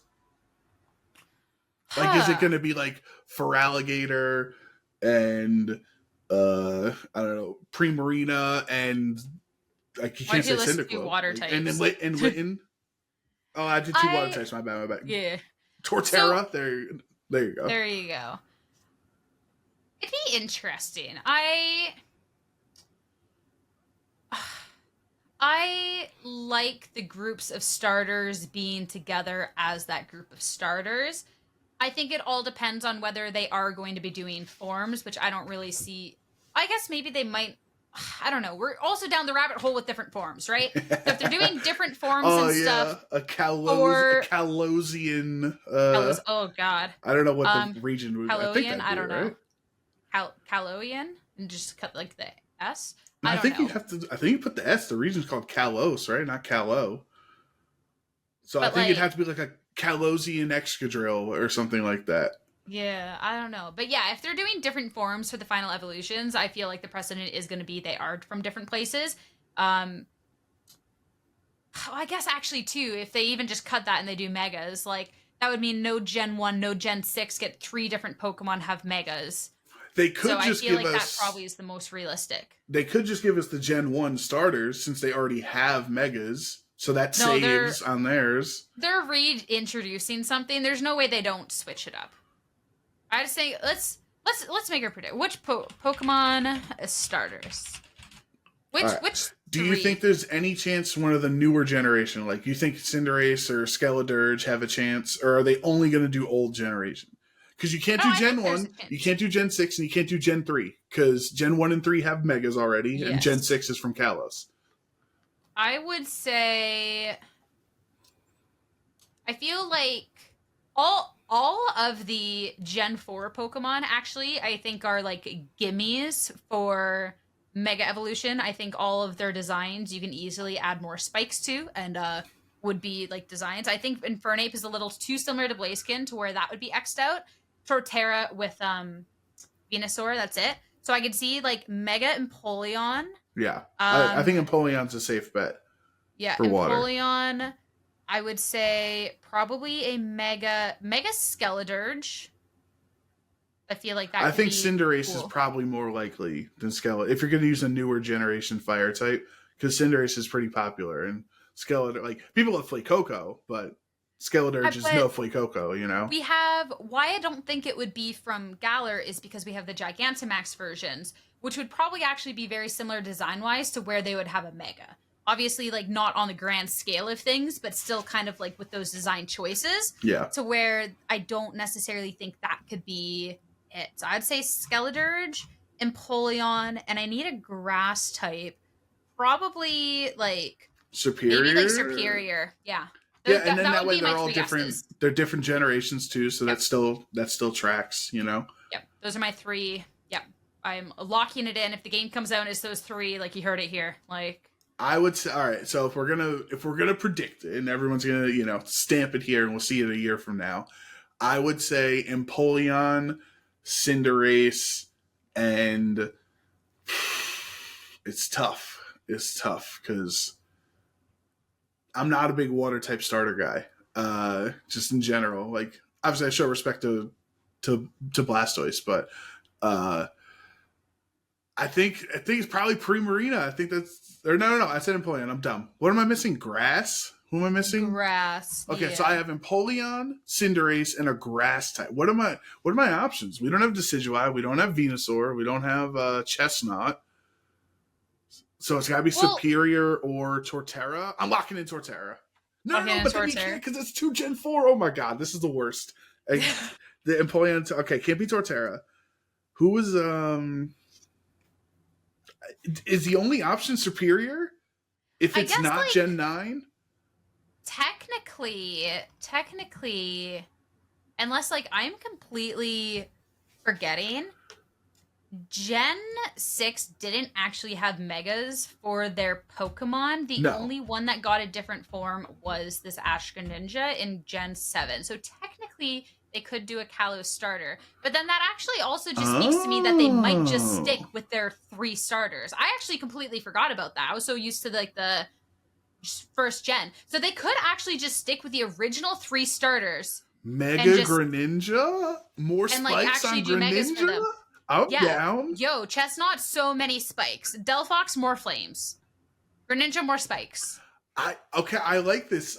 We're going against the grain because everyone's saying they're choosing will choose Pokemon not from Kalos, but like Mega Greninja would be kind of hype. So yeah, that would be That actually would make a lot of sense for them. I totally, it's been a while. I forgot that they didn't actually have Megas for those. So yeah, they're having a Mega format back. This is your chance to fix, because Gen 3 and Gen 1 have Megas, but not Gen 6 where like the whole format originated. So it's a bit silly. I agree. It's a bit silly. But of course, there was quite a bit of news that came out. Whether it's news that people cared about is a different story. Because it's definitely split up amongst different games and stuff. So we can just go through one by one for the things. I think like the next biggest news that actually kind of seems pretty cute, people are kind of torn on it, but it was the Pokemon trading card game Pocket. So you can open packs online, collect cards, trade cards, and even battle. So at first glance, I was like, this seems kind of silly. But the more I think about it, I actually think this could be really charming and endearing if it makes it past the first 2 months of the game cycle. Because I do think it could be something that people get, open their packs for a week, and then just drop if the game actually isn't good beyond that. Yeah, I think this is a big gamble by Pokemon, because obviously you have TCG Live as your main source and way currently of playing the Pokemon trading card game online.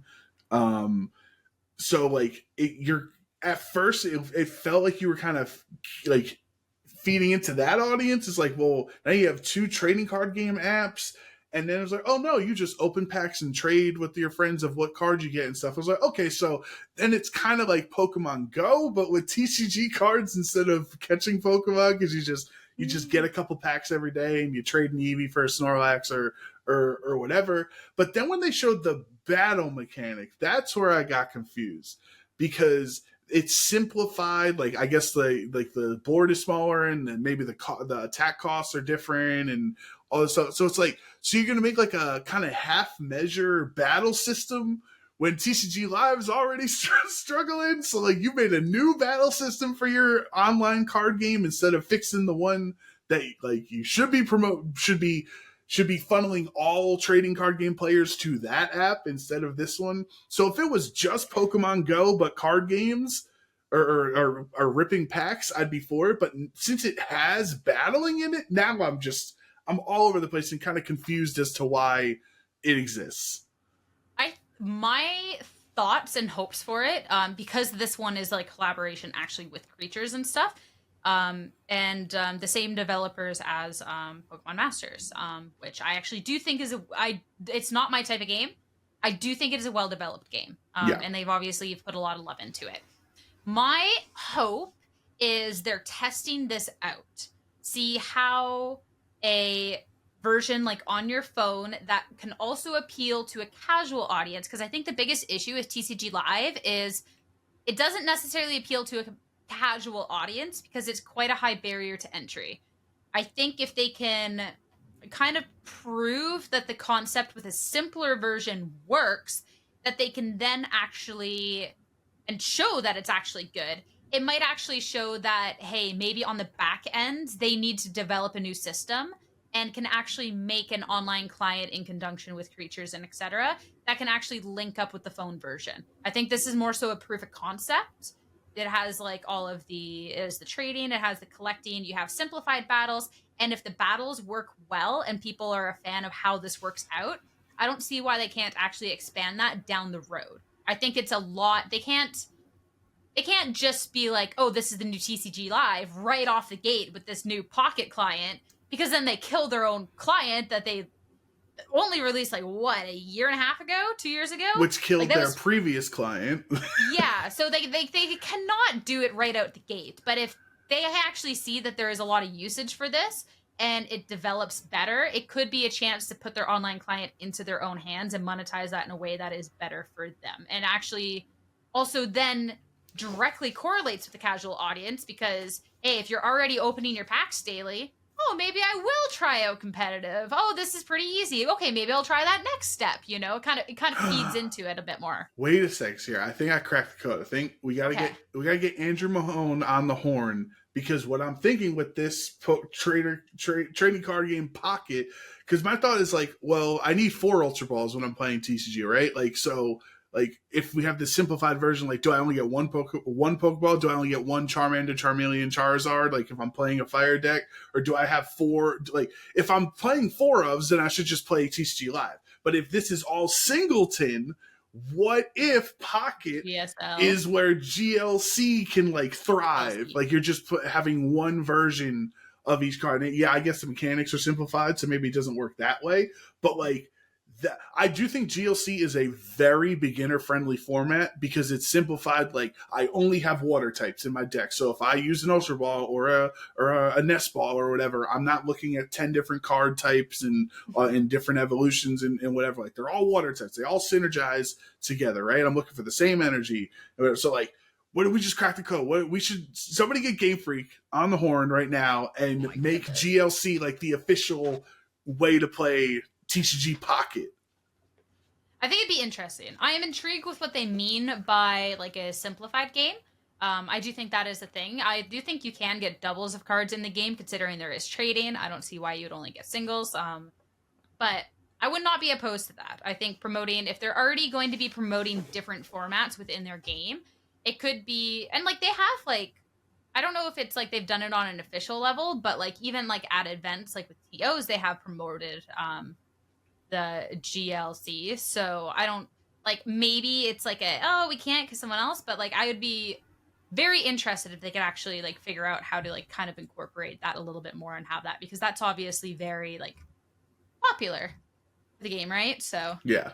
That would be awesome, I think. And yeah, you can definitely get more than one version of a card, because that would be silly to trade your one Snorlax if it's the only one you had. But like, I think I wonder how often they're going to update the cards, because like you have like what 26 years of TCG sets to like you only open 2 packs a day, right? So like, well, I guess for free we should say you get 2 free packs for free, yeah. a day. So like, are you going to have all sets from the jump? And Chip and Azul just spend like $1,000 ripping old, Diamond and Pearl base set packs on stream or something like.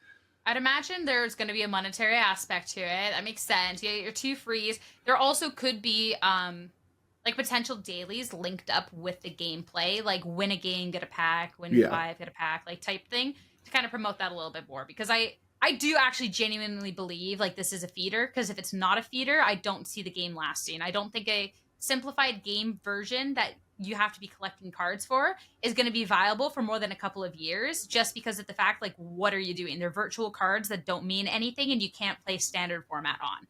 It's right. like it has to be a feeder. It has to. Yeah, I think this one it says at some point in 2024, so we don't have a date on this, but it'll definitely be interesting to see how this compares to TCG Live, which is already let's say has a lot of frustrations with the TCG community currently.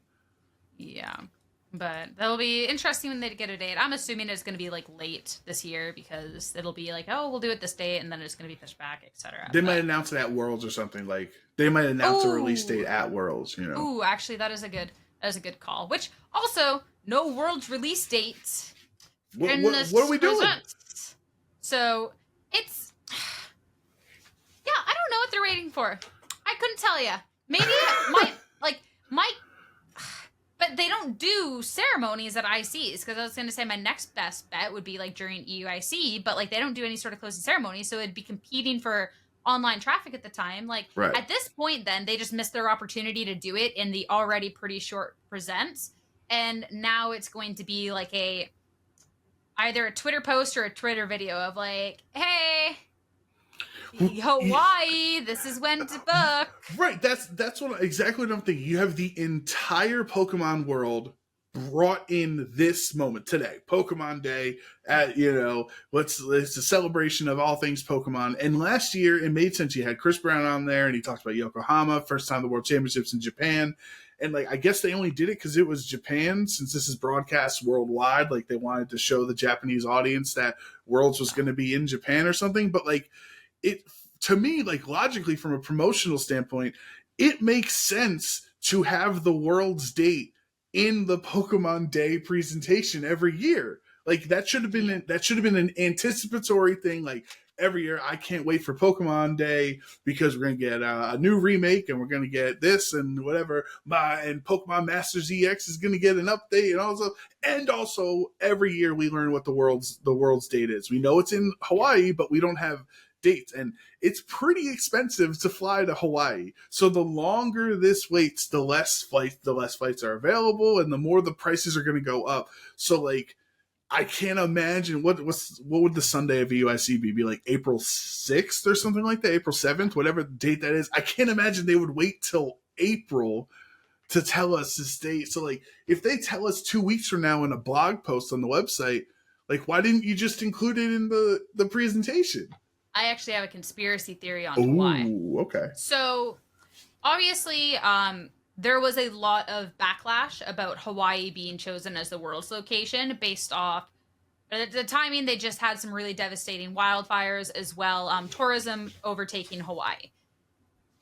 That caused a lot of negative backlash online, which was a lot of the talk surrounding the world's location. They might have not wanted to, like, say the world's dates and locations, because then it's bringing a potential negative reaction to this direct, because it's then bringing up that conversation and overshadowing maybe a couple of other things that they want. So that would be my theory as to why. It also could just be like they wanted to make sure Japan was like extra like special, but I feel like that could be like an interesting like conspiracy theory as to why. Because obviously after the backlash from Worlds, they can't change the Worlds venues. Like stuff like venues like get booked so long in advance. Like there's so much that goes. This isn't something that's done in the last like 4 months. Like they booked this stuff a long time in advance. They can't change it, but they can try and eliminate as much as potential negative talk about it as possible. And it might have been that they didn't want that sort of attention on their direct. So under your conspiracy theory, I think it's a sound idea. Let's say, for argument's sake, Worlds is in Boston next year. So just choosing a location. Do you think February 27th, 2025, Chris Brown comes back and announces the Boston Worlds dates? You think this is just as specific? We don't want Hawaii and the whole conversation to muddy the Pokemon Day?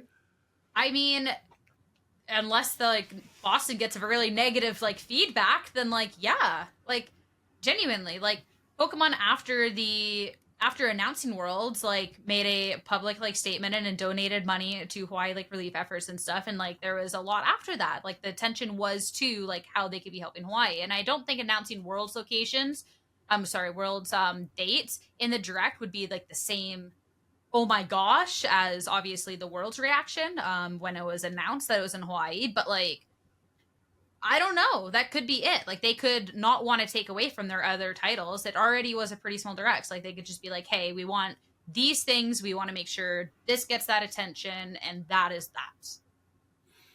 I mean, you could argue if they didn't want negative attention, people are already upset that there's no black and white remakes. So well, they can't get away with that one. What are they going to do? Like, LOL, here's our news about Pokemon Masters. Here's our news about Pokemon Unite, Pokemon Sleep. But we're not actually, we have a game. We're just not telling you what it is because we don't want you to be mad. Okay, bye. Like, they can't get around that, right? Like, that is set in stone. Like, that's done.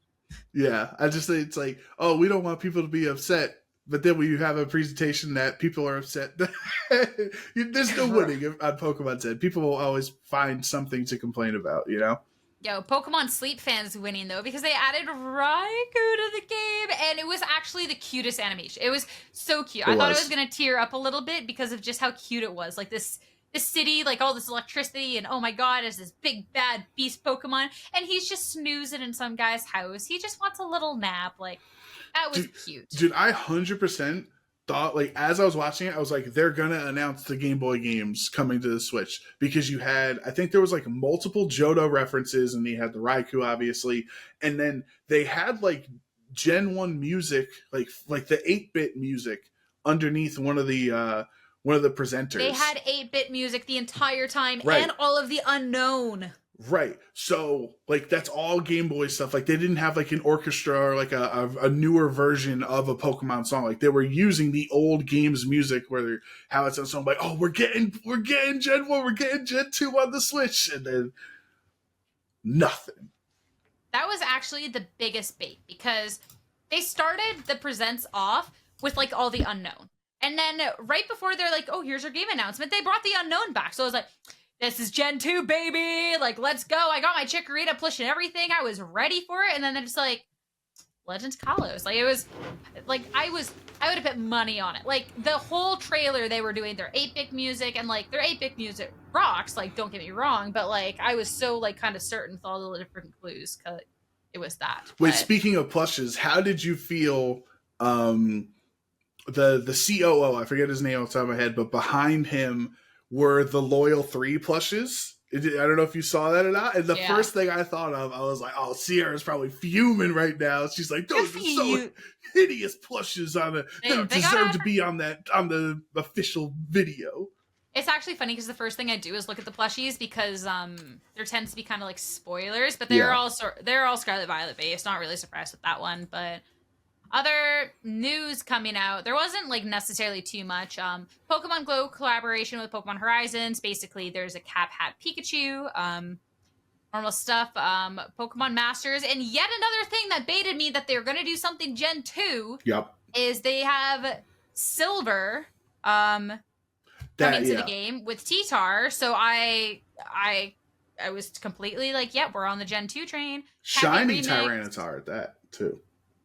Yeah, so is it? I thought it was regular, but I think it's shiny, right? Isn't shiny brown? Sandwich Dragon. No, I don't think Am it's I shiny. dumb? Is the shiny green and the regular one's brown? Yes. I think it's a regular one. I thought it was shiny. My bad. Nah. But yeah, Cafe Remix, they brought the Sandwich Dragons, they eat your stuff. Game is super cute, the art is adorable. Pokemon Unite, they added, you'd be happy about this one. They added Miraidon, they added Phalanx, and they also added Ceruledge. So Ceruledge, I do think, is a Pokemon that is built for that type of game. Like, I do think that is a good addition. Other two, I don't know, but Well, we know Miraidon's gonna be busted because legendaries in Unite they have their own tag for a specific reason because they're so busted as EX Pokemon. The Phalanx should be interesting. I don't know what category it is. We might have to ask Zoinks or one of our other Unite friends if it's like a defender or all rounder. I would say all rounder. That'd be my guess. Probably all rounder, but I could be wrong. Be I am a little bummed. I mean, you know me. I do love Armourouge and Ceruledge. I am bummed that the Charcadet doesn't have the split evolution like how Scyther and Scizor have, where you have or Urshifu, Rapid Strike, and Single Strike. Like, I would obviously it would have been really hard on the devs to make two completely different characters because Ceruledge is a like melee range, and obviously Armourouge would be a ranged attacker.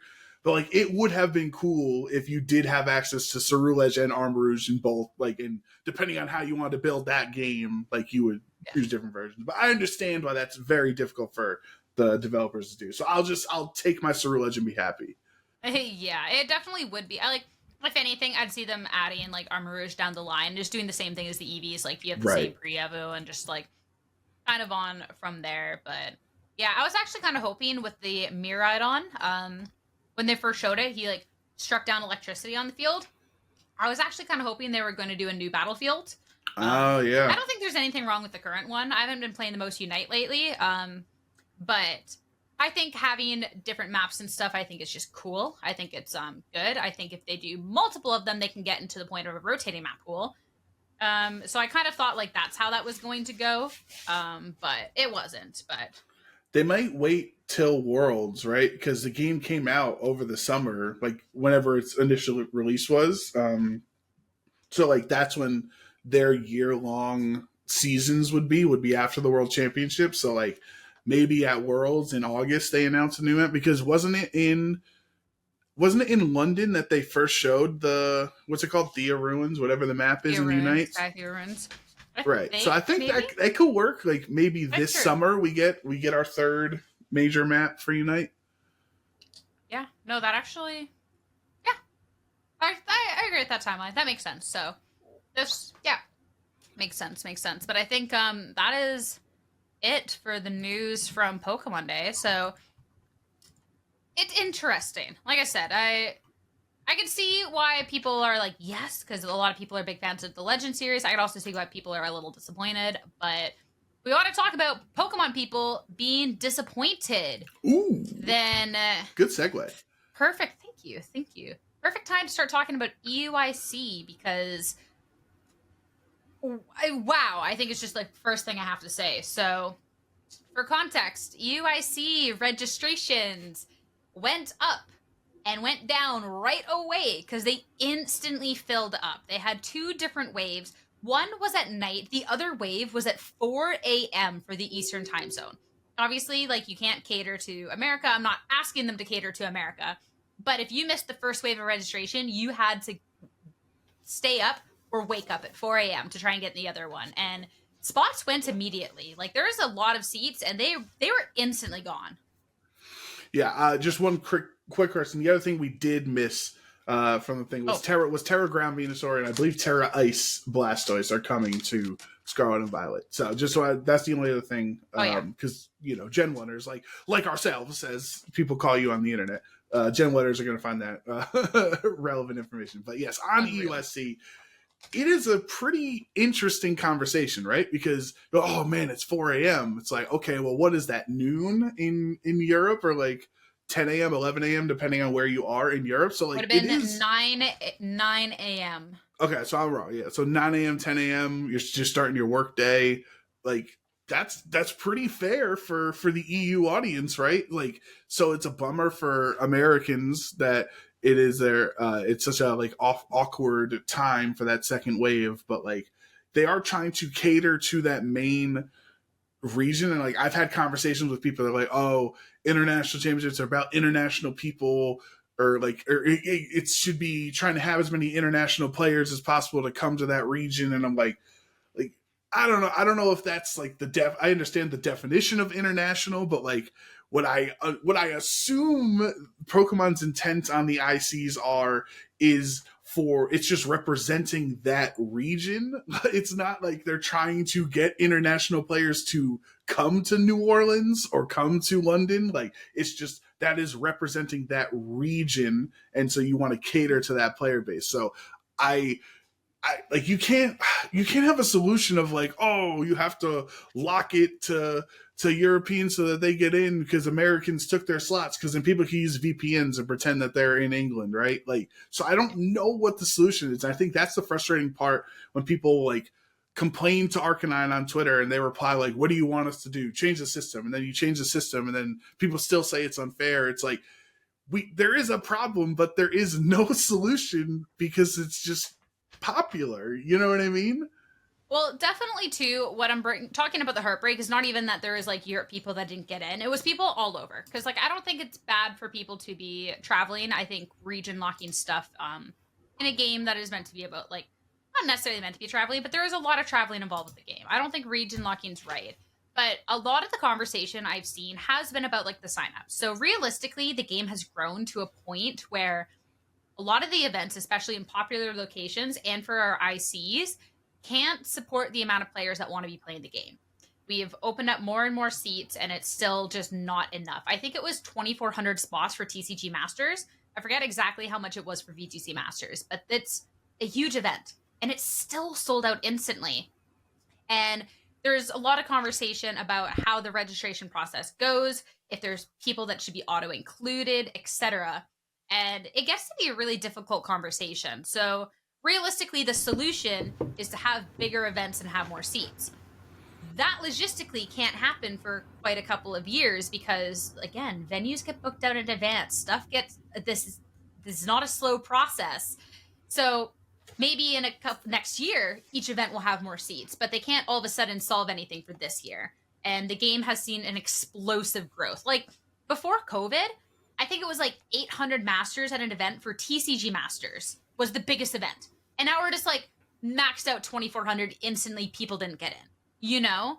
So we can't support the current growth of the game, and Arcanine switched how things were done to where you got put in a queue and you had 15 minutes to pay, as opposed to you try and pay right away type thing, which then also had criticism. But it's just, I don't know, that it goes back to, there is no perfect solution at this moment. It's like, it's the growing pains of the game, unfortunately, and it sucks. And my heart goes out to those who wanted to compete that can't, because that sucks. But right. I don't know what the solution is, because there is no quick fix. Well, I agree with you. There is no quick fix. There are ways to alleviate some of these frustrations. For example, we can not have registration, 5 weeks before EUIC, when people had to book travel 3 months ago because they don't want to pay for surge prices the closer you get to the date, right? So like, one of the stresses you could have alleviated was if EUIC registration was in November or December. That way people could make sure they got a slot before they book their whole travel and hotels and everything, trying to save money by booking it early. Because you have, I don't know everybody, but I know some people have booked flights, booked hotels, and yes, sometimes you can get it refunded, sometimes you can't. But they're like, well, I guess I'm going to play Pokemon Go, or I guess I'm going to hope I can like borrow a friend's spectator pass because I've already purchased my flight, so I can't not go now, even though I can't play. And that's a frustration I think that they can try to alleviate, is having ICs. If you want regionals to be 5 weeks or 6 weeks beforehand, fine, I get it. Like, you don't want someone 4 months before Portland to have to decide that they're going to go to Portland. I understand that. But for the international events, I do think we need registration to be way earlier. I do agree with that. That actually is a really, really good point. So, okay, on short-term fixes, I feel like that's the only one. Um, Yeah, for sure. The other one's like yeah. you can't fit. What do you want the game to be less popular so that you have a chance to register? Like I don't think that's the solution that anybody's clamoring for. So the one big discussion point that I see is about essentially, so as it stands, if you have a travel award to an event, you have a reserved slot. That makes sense. But like if you have a travel award to an event, the whole point is that you're going to that event. If you cannot get into that event, like yeah, that makes sense. But there's been a lot of discussion about, because there has been top players that have been left out, unfortunately. There's been discussion about if there is maybe further down the line beyond the travel awards a certain amount of spots going to top players that would then ensure that there is a high enough level of competition at these events, and that these players that are competing for said travel awards, etc., get into the events. And there's two opposing viewpoints to this. First off, I think having a degree of competitiveness in your game is good. If you have an event where every single top player was not at the event, it is a drastically different event competitive level wise than an event where the top players are competing, right? If you don't have those top players, there's only going to be a certain level of competition that's achieved. But if you, let's say the top 64 of every major region, that is 300 spots now gone from the event where there's already limited. And then you can also say that the game is not welcoming to newcomers and is catering to these top players, because you don't know if somebody that had gone to that event would have won or gotten points to pass one of those players that was considered a top player. And if top players are allowed to, even like a down to a 64, allowed automatic entry into these events, that snowballs them into continuing top players, which then is another issue in the game, you know? So that's been where a lot of this conversation has gone, and I think that's a really difficult one to have, because I don't want to be like, no, you can't have a spot, but at the same time, like, I don't think taking spots away from anyone who wants to compete is fair either. I agree. I agree with you that in theory it's a tough conversation, but I do think this is pretty cut and dry to me, that I am adamantly against like player privilege and giving top players higher priority, because like you do have a way to guarantee that slot by being in the travel award. Now if you want to say it should be the top 16 instead of top 8, like fine, we can have conversations about it, but there is currently a way that does guarantee your reservation for an event. And just because you fall out of it, even if you are a top player, like that sucks, but like there is a system in place for that. I'm totally against having like top players just having reserve spots to make sure that they're there outside of the travel award window, because we preach about inclusion and equality in the community, and everybody, you know, the person that goes 0-9 has just as much of a right to be there as the person that goes 9-0 when they on EUIC day one. So like we can't preach that equality and that everyone's equal and we're all a part of this community, and then also give priority to certain players, like just because we know them, right? For argument's sake, let's say New Orleans, let's say NAIC was in February, and yeah, we had nothing going on, right? Wolf didn't play till January. He took the last whatever couple months of the season off to get ready to do content and all stuff and get ready for the next season in January. Wolf is clearly one of the top players in the game, but if we're doing it off of do it off of how much CP you have, that way you guarantee a slot. Well, then Wolf would have 0 CP, so your system doesn't even work out that way, that you're always ensuring the top players get into an event. So I think like I've seen this conversation in the Smash community, in other games before as well. It is an unfortunate aspect of our game that we are so popular that it is kind of RNG if you can get into an event. And especially if you are a European player, I completely understand your frustration that you weren't even able to register for your home international. But the frustration we're experiencing now is better than the alternative of giving specific players special treatment, because then we're not preaching inclusivity and equality the way that we currently do. Yeah, and like there's also the conversation too where realistically it's weird how the Pokemon format is kind of like built out, because realistically you're going to events to get championship points to compete at Worlds. Those events also have cash prizes. So realistically, like even going down to, let's say, like top 32, the final person on the leaderboard at the 32nd spot right now for the NA rankings, Ryan Collins, 467 championship points. So 33 points off of the world's invite. If that is technically like what the circuit is about, realistically then, as much as those top players want to compete, it also makes sense on why they're not getting on Met, because they're already closer to their invites, whereas others aren't. You're giving them an even bigger advantage than they already have. Yeah, but then it also is like, it still goes back to like, there's so much, like I could understand at a regional you win for VGC, you win 6,000, I believe, for top place, and an international it's 15,000. So the internationals, like they boast so much more points, to where it does matter for travel awards, as well as a huge amount of party. Top 32 at a regional, like you get like 40 points and that's it or something. At an international, you get like $2,000. You know, like it is a very different event. So then it's like being left out of that. Like there's so many layers to it, but I just think ultimately too, as unfortunate as it is, because you always want the top competitors also at an event, you can't show any more like I don't want to use the word favoritism because I don't think that's the right word, but you can't like show more favoritism towards those top players than there already is. Because realistically, if people that have points don't need the stuff, then travel awards wouldn't exist, you know? So right, exactly. Like it stinks, but there is a system to ensure your registration, and that is being a part of being in the top 8 for the travel awards per cycle. And yeah, that's not fair because like, oh, I only went to 3 regionals. It's like, all right, but that is the system. This is better. It's a better system we have. Like we can't sit here and have a case by case basis of who deserves to have a preordained slot at an international event and go through 5,000 people. Because like there could be, you know, little Timmy in England. Usually little Timmy's from Ohio, the one that eats glue, you know. Yeah, but little Timmy from England, he could have his first international event, and his parents want to go to EUIC and stuff.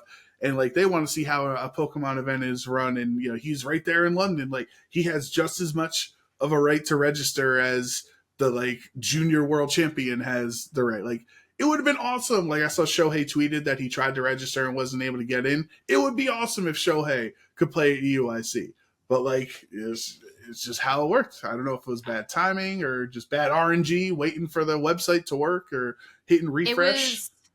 So where I think there's frustrations about it as well, which is so valid, is it wasn't like because I understand events in the past.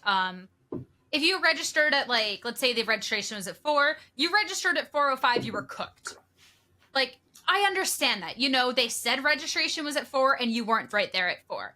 Even you make that argument like a 4:02, 4:03, like these are high demand. It was to the point where people were counting the seconds on their clock and refreshing right at like 4:00:00 and still didn't get in, which that I think is very frustrating. It wasn't like a lack of effort. It wasn't for their own incompetence. Like that is luck of the draw at that point. That sucks. That is where I can really empathize with people on there, which is why I feel bad then being like, well, people shouldn't have like, you know, automatic ins, because I can understand too like how upsetting and frustrating that is, that you did everything right and you still didn't get a spot because you like there are so many people trying to do that 4:00:00 thing. So that sucks, and that's ultimately like that part can only be solved by there being more seats, which only happens like over time. And even that is, I don't even know if that's a guarantee because certain venue sizes are just as big as they are, right? Like, obviously, the Excel Center can handle more. And, like, I think somebody said that there's another convention happening at the same time. So that might be what's limiting our size. But, like, some buildings you choose, like, we keep going back to Vancouver every year, and they're like, man, we're having 2,000 player regionals at TCG at every other event, and Vancouver's capped out at 800 because that's how big the building is. Like, this is just Vancouver Convention Center's huge. They're just in the wrong hall. Right. I don't know what hall they're at this year. I'm saying whatever their contract is for that hall, right? That size of it. So, like, EUIC or NAIC or OCIC, whatever. Like that's just how big the building is. Like so, at a certain point, if our popularity continues to grow, we just can't match up. And then it's already what $80 for an IC. So like if you're gonna have 4,000 player TCG regionals or TCG ICs, then they're going to need to hire more staff and more security guards and more judges and more of this. And then your $80 IC is going to be $115 also. And you're going to keep paying for it because we're all addicted to this game. So it's like, it sucks too, because thinking about the growth of the game, we'll talk about for like TCG here because the number scale is a lot bigger. Yeah. They just had 2,400 seats. Like, the game is getting so big to where it's actually kind of getting miserable in a way, because you're having longer days. They're getting like extra rounds of Swiss on day 2, and it's getting to the point where so many people with the same top records are not getting into a top 8, and it's going off of resistance when you should have had a record that was good enough. That even has happened in VGC. I mean, even looking at Knoxville, 2 people with the same record as the people in top 8 didn't make it based off of resistance. And that issue only gets bigger and bigger with how much the game grows. And I think it gets to a point where, like, that's no longer fun, because it's like it is an RNG-based game to an extent. There is some things in your control, some things that aren't. So you can go 12-2 on day 2 and not make cut. Right. And that 12-2 could have been completely out of your control. So you scale that event to double, that's even more of an issue. So I don't know if, like, the solution then is, like, the only then real solution to we're getting too big is to completely restructure. But I don't know how much they would want to do that, because a whole restructuring would also massively affect how the game's done. Like, I'm thinking like qualifiers into stuff, but then you kill locals because then you're not having championship points, but maybe like having like qualifiers into the big events, but then it's the big events are going to be pretty small because you can't, like, it's then you're still just catering top player because you can't actually have to, like, it gets to so many different points. Like, I don't even know what the solution is. Yeah, that's why it's a dilemma, right? It's like some things we've had issues with in the past of, like, you know, for example, beginning of Scarlet and Violet, right? There's no battle lock. That's the problem. What's the solution? Open team sheets to make sure that the team that's in that battle box is the same that's written on this paper. Like, sometimes there are problems that we have solutions for. Currently, this is a problem that we do not have a solution for. And I know there are TCG players that are like arguing that we need a round 16 and we need all these. And it's like, do you want to get out at 2 a.m. on a Sunday? Like, I don't know how practical it is to add another round and then another round of top cut, because you're going to do top 16 after that instead of top 8. I do find that curious, like, because I'm not experienced in TCG Sierra, so like, I don't know why they can't just cut to top 16. Like, does that change the break? I know they care about their tiebreakers and, like, you know, someone who goes like 12 2-1 compared to 12 1-2 or whatever. Like, could they just make it top 16? Does that alleviate some of the issues or no?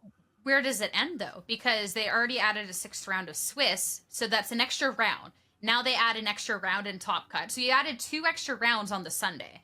And then the game grows more to where you need a 7th round of Swiss. And then all of a sudden there's too many people at the record, so you have a top 32. Like, it just, it's a very Band-Aid fix. I do like more so a change, though it would make the days a little bit longer, of having everybody at a certain record qualify for a top cut. If that is an X2, then that's an X2. I don't know how realistic that looks in TCG at the moment, but for VGC, we are at a reasonable stage where, like, that could be fixed, and then have buys for the top players.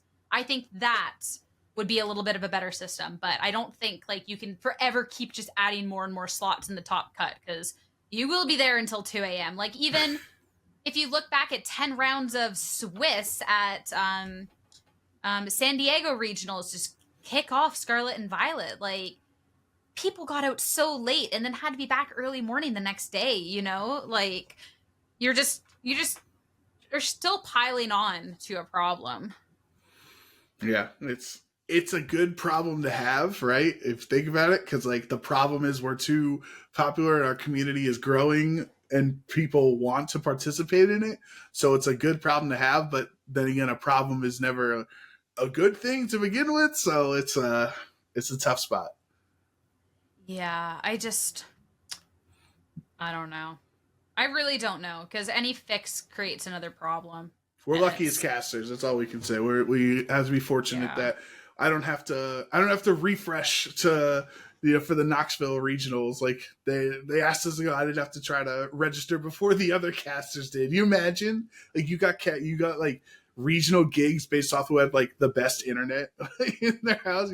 I want this one. I'd be upgrading after that internet, that's for sure. But yeah, I don't know. It's tough, but yeah, anyone who didn't get into EUIC, like I said, like it is, like I do feel bad. Like it is rough.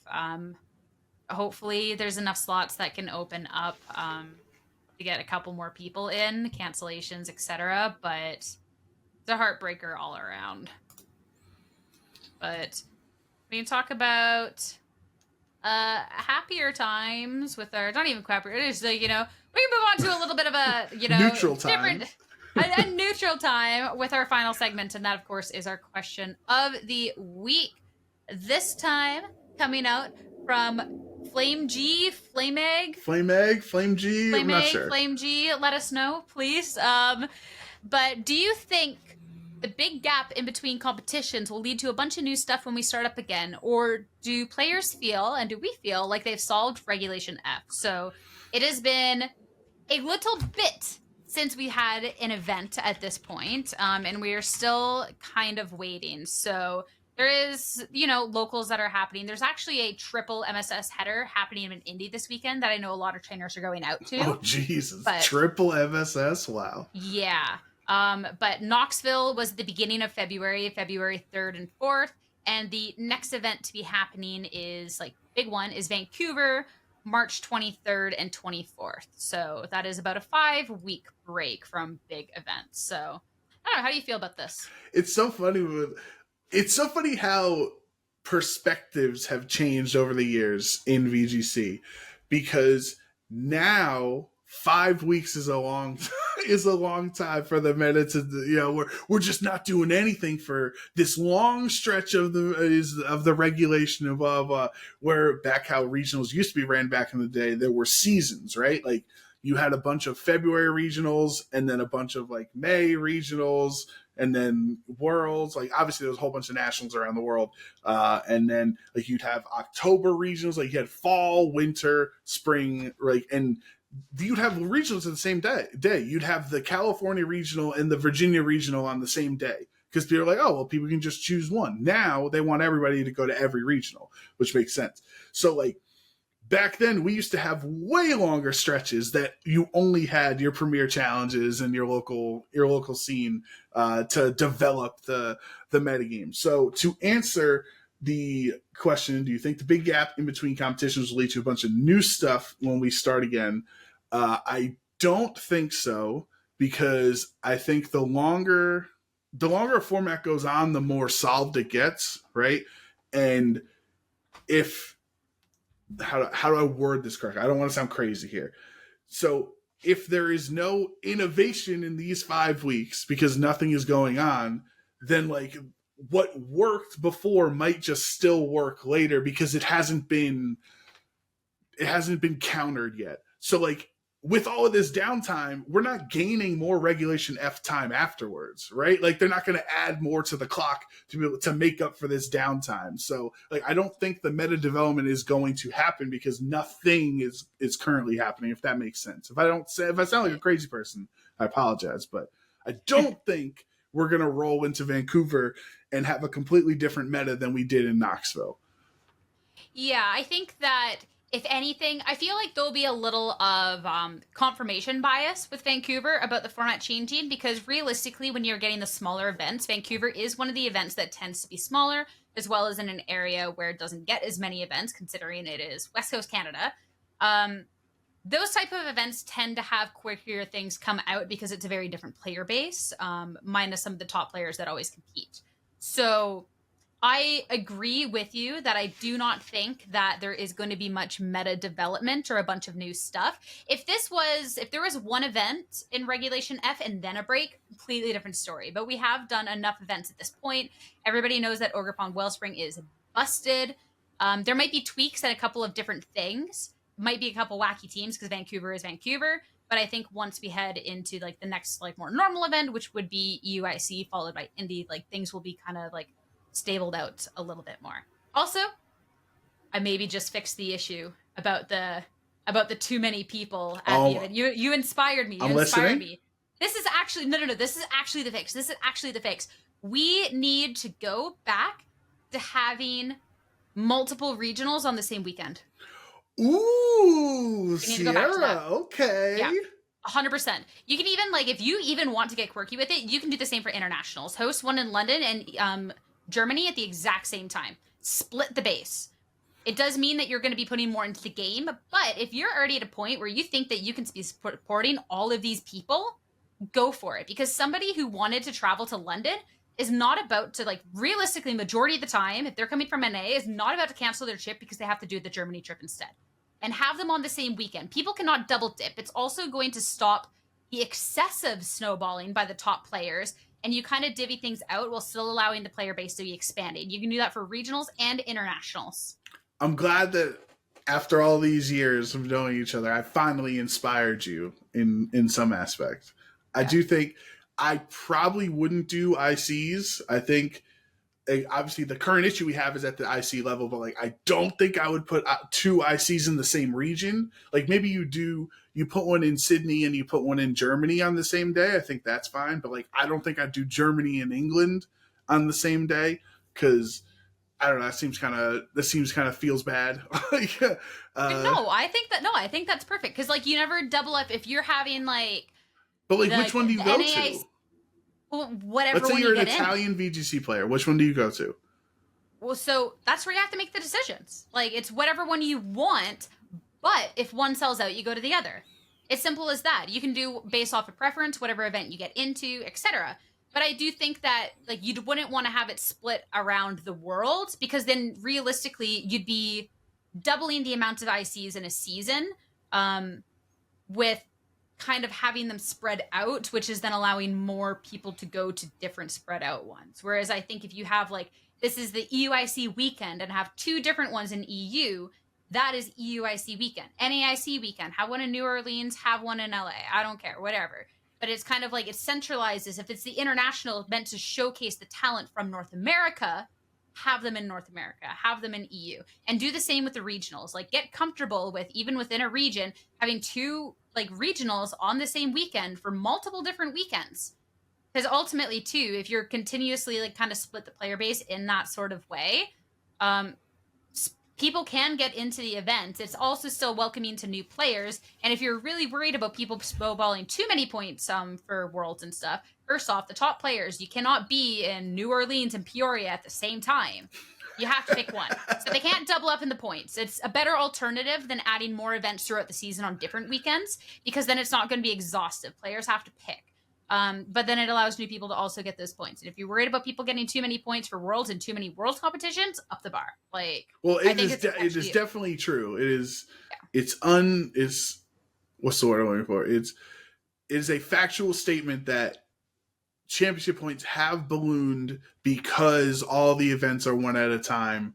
Where back in the day, back when the grind, you could ask Gabby, you can ask players that played back in the day of how they got their Worlds invitations and how difficult it was to cross that threshold of, I think the one year, 2015, it was just the top 40 championship point slots. It wasn't a bar, it wasn't a number you had to hit. And that's when Gabby qualified. And as you said, Gabby can't be in Anaheim and New Orleans at the same time. So she can't earn championship points for the Anaheim regionals and the New Orleans IC at the same time. So the numbers were way lower. It wasn't until Sun and Moon and all these other things were players were ballooning, and Ashton had 2,500 championship points on on Ultra Sun and Ultra Moon in 1 year or whatever. So that could be fun. I don't know if they're gonna do it, because then they got to have 2 TOs that are all playing at the same time. And then what if you plan for this event to have X amount of people, but then everyone happens to sign up for the other event? And like, there might be a lot of logistical things, but they'll be forced to go to the other one. That's the thing. Because back then, when you had 2 events happening in the same day, you had 300 player events. Like, it was like we were in a barn in Virginia, like holding 300 people. It was not the Excel Center. Let's just be candid here. But like with the talk of like more seats and more seats and more seats, instead of like going for the bigger and bigger and more expensive venues, we can still stick to like the venue sizes that we have. And realistically, like somebody, maybe they wanted to go to Peoria because they love Peoria, and then Peoria sells out. Yeah. But you can go back to actually having reasonably sized events, not pushing a cap that's going to put you at a 6th round of Swiss and all of this extra stuff. Go back to actually having reasonable top cut brackets, etc. And if you can't get into Peoria, there's another regional for you to get into. You have options, you know? And I feel like then you can put a realistic like number at both of the events, as opposed to having these super long days, these unrealistic cuts, like all of the pain points that come with having huge events. I think you have to be very deliberate with your locations, because if they're like, oh, let's hold one in Charlotte and let's hold one in Fresno at the same weekend, like that ain't gonna work, right? Because realistically, like if you're picking like the second one is a place that normally has a lower registration, like that's not gonna work. But if you're smart about like the decision making on where it happens, like I actually do think it's a system that could really, really work. Well, Pikachu, if you're listening, which sometimes he is, we just solved the formula for you. So you're welcome. You're welcome. But there's that. So I am starving. I need to have dinner, but we dove into a lot today. So if you made it to this point of the podcast, thank you so much for listening. Of course, we want to know what you thought about the presents, and about the, format in general. Maybe you have a better idea than me. Maybe you think that I've also solved it and we're starting to move in. I don't know. But regardless, thank you again. Make sure to be joining the Discord, to be joining in on the OHKO community, talk with others. We were talking all about the presents earlier on. Use the new Sierra emote that we have in the Discord. Yeah, there's a new Sierra emote. And all of that good stuff. But we will see you next week for some more Pokemon chat. But for now, have a great day, everyone. We'll see you soon.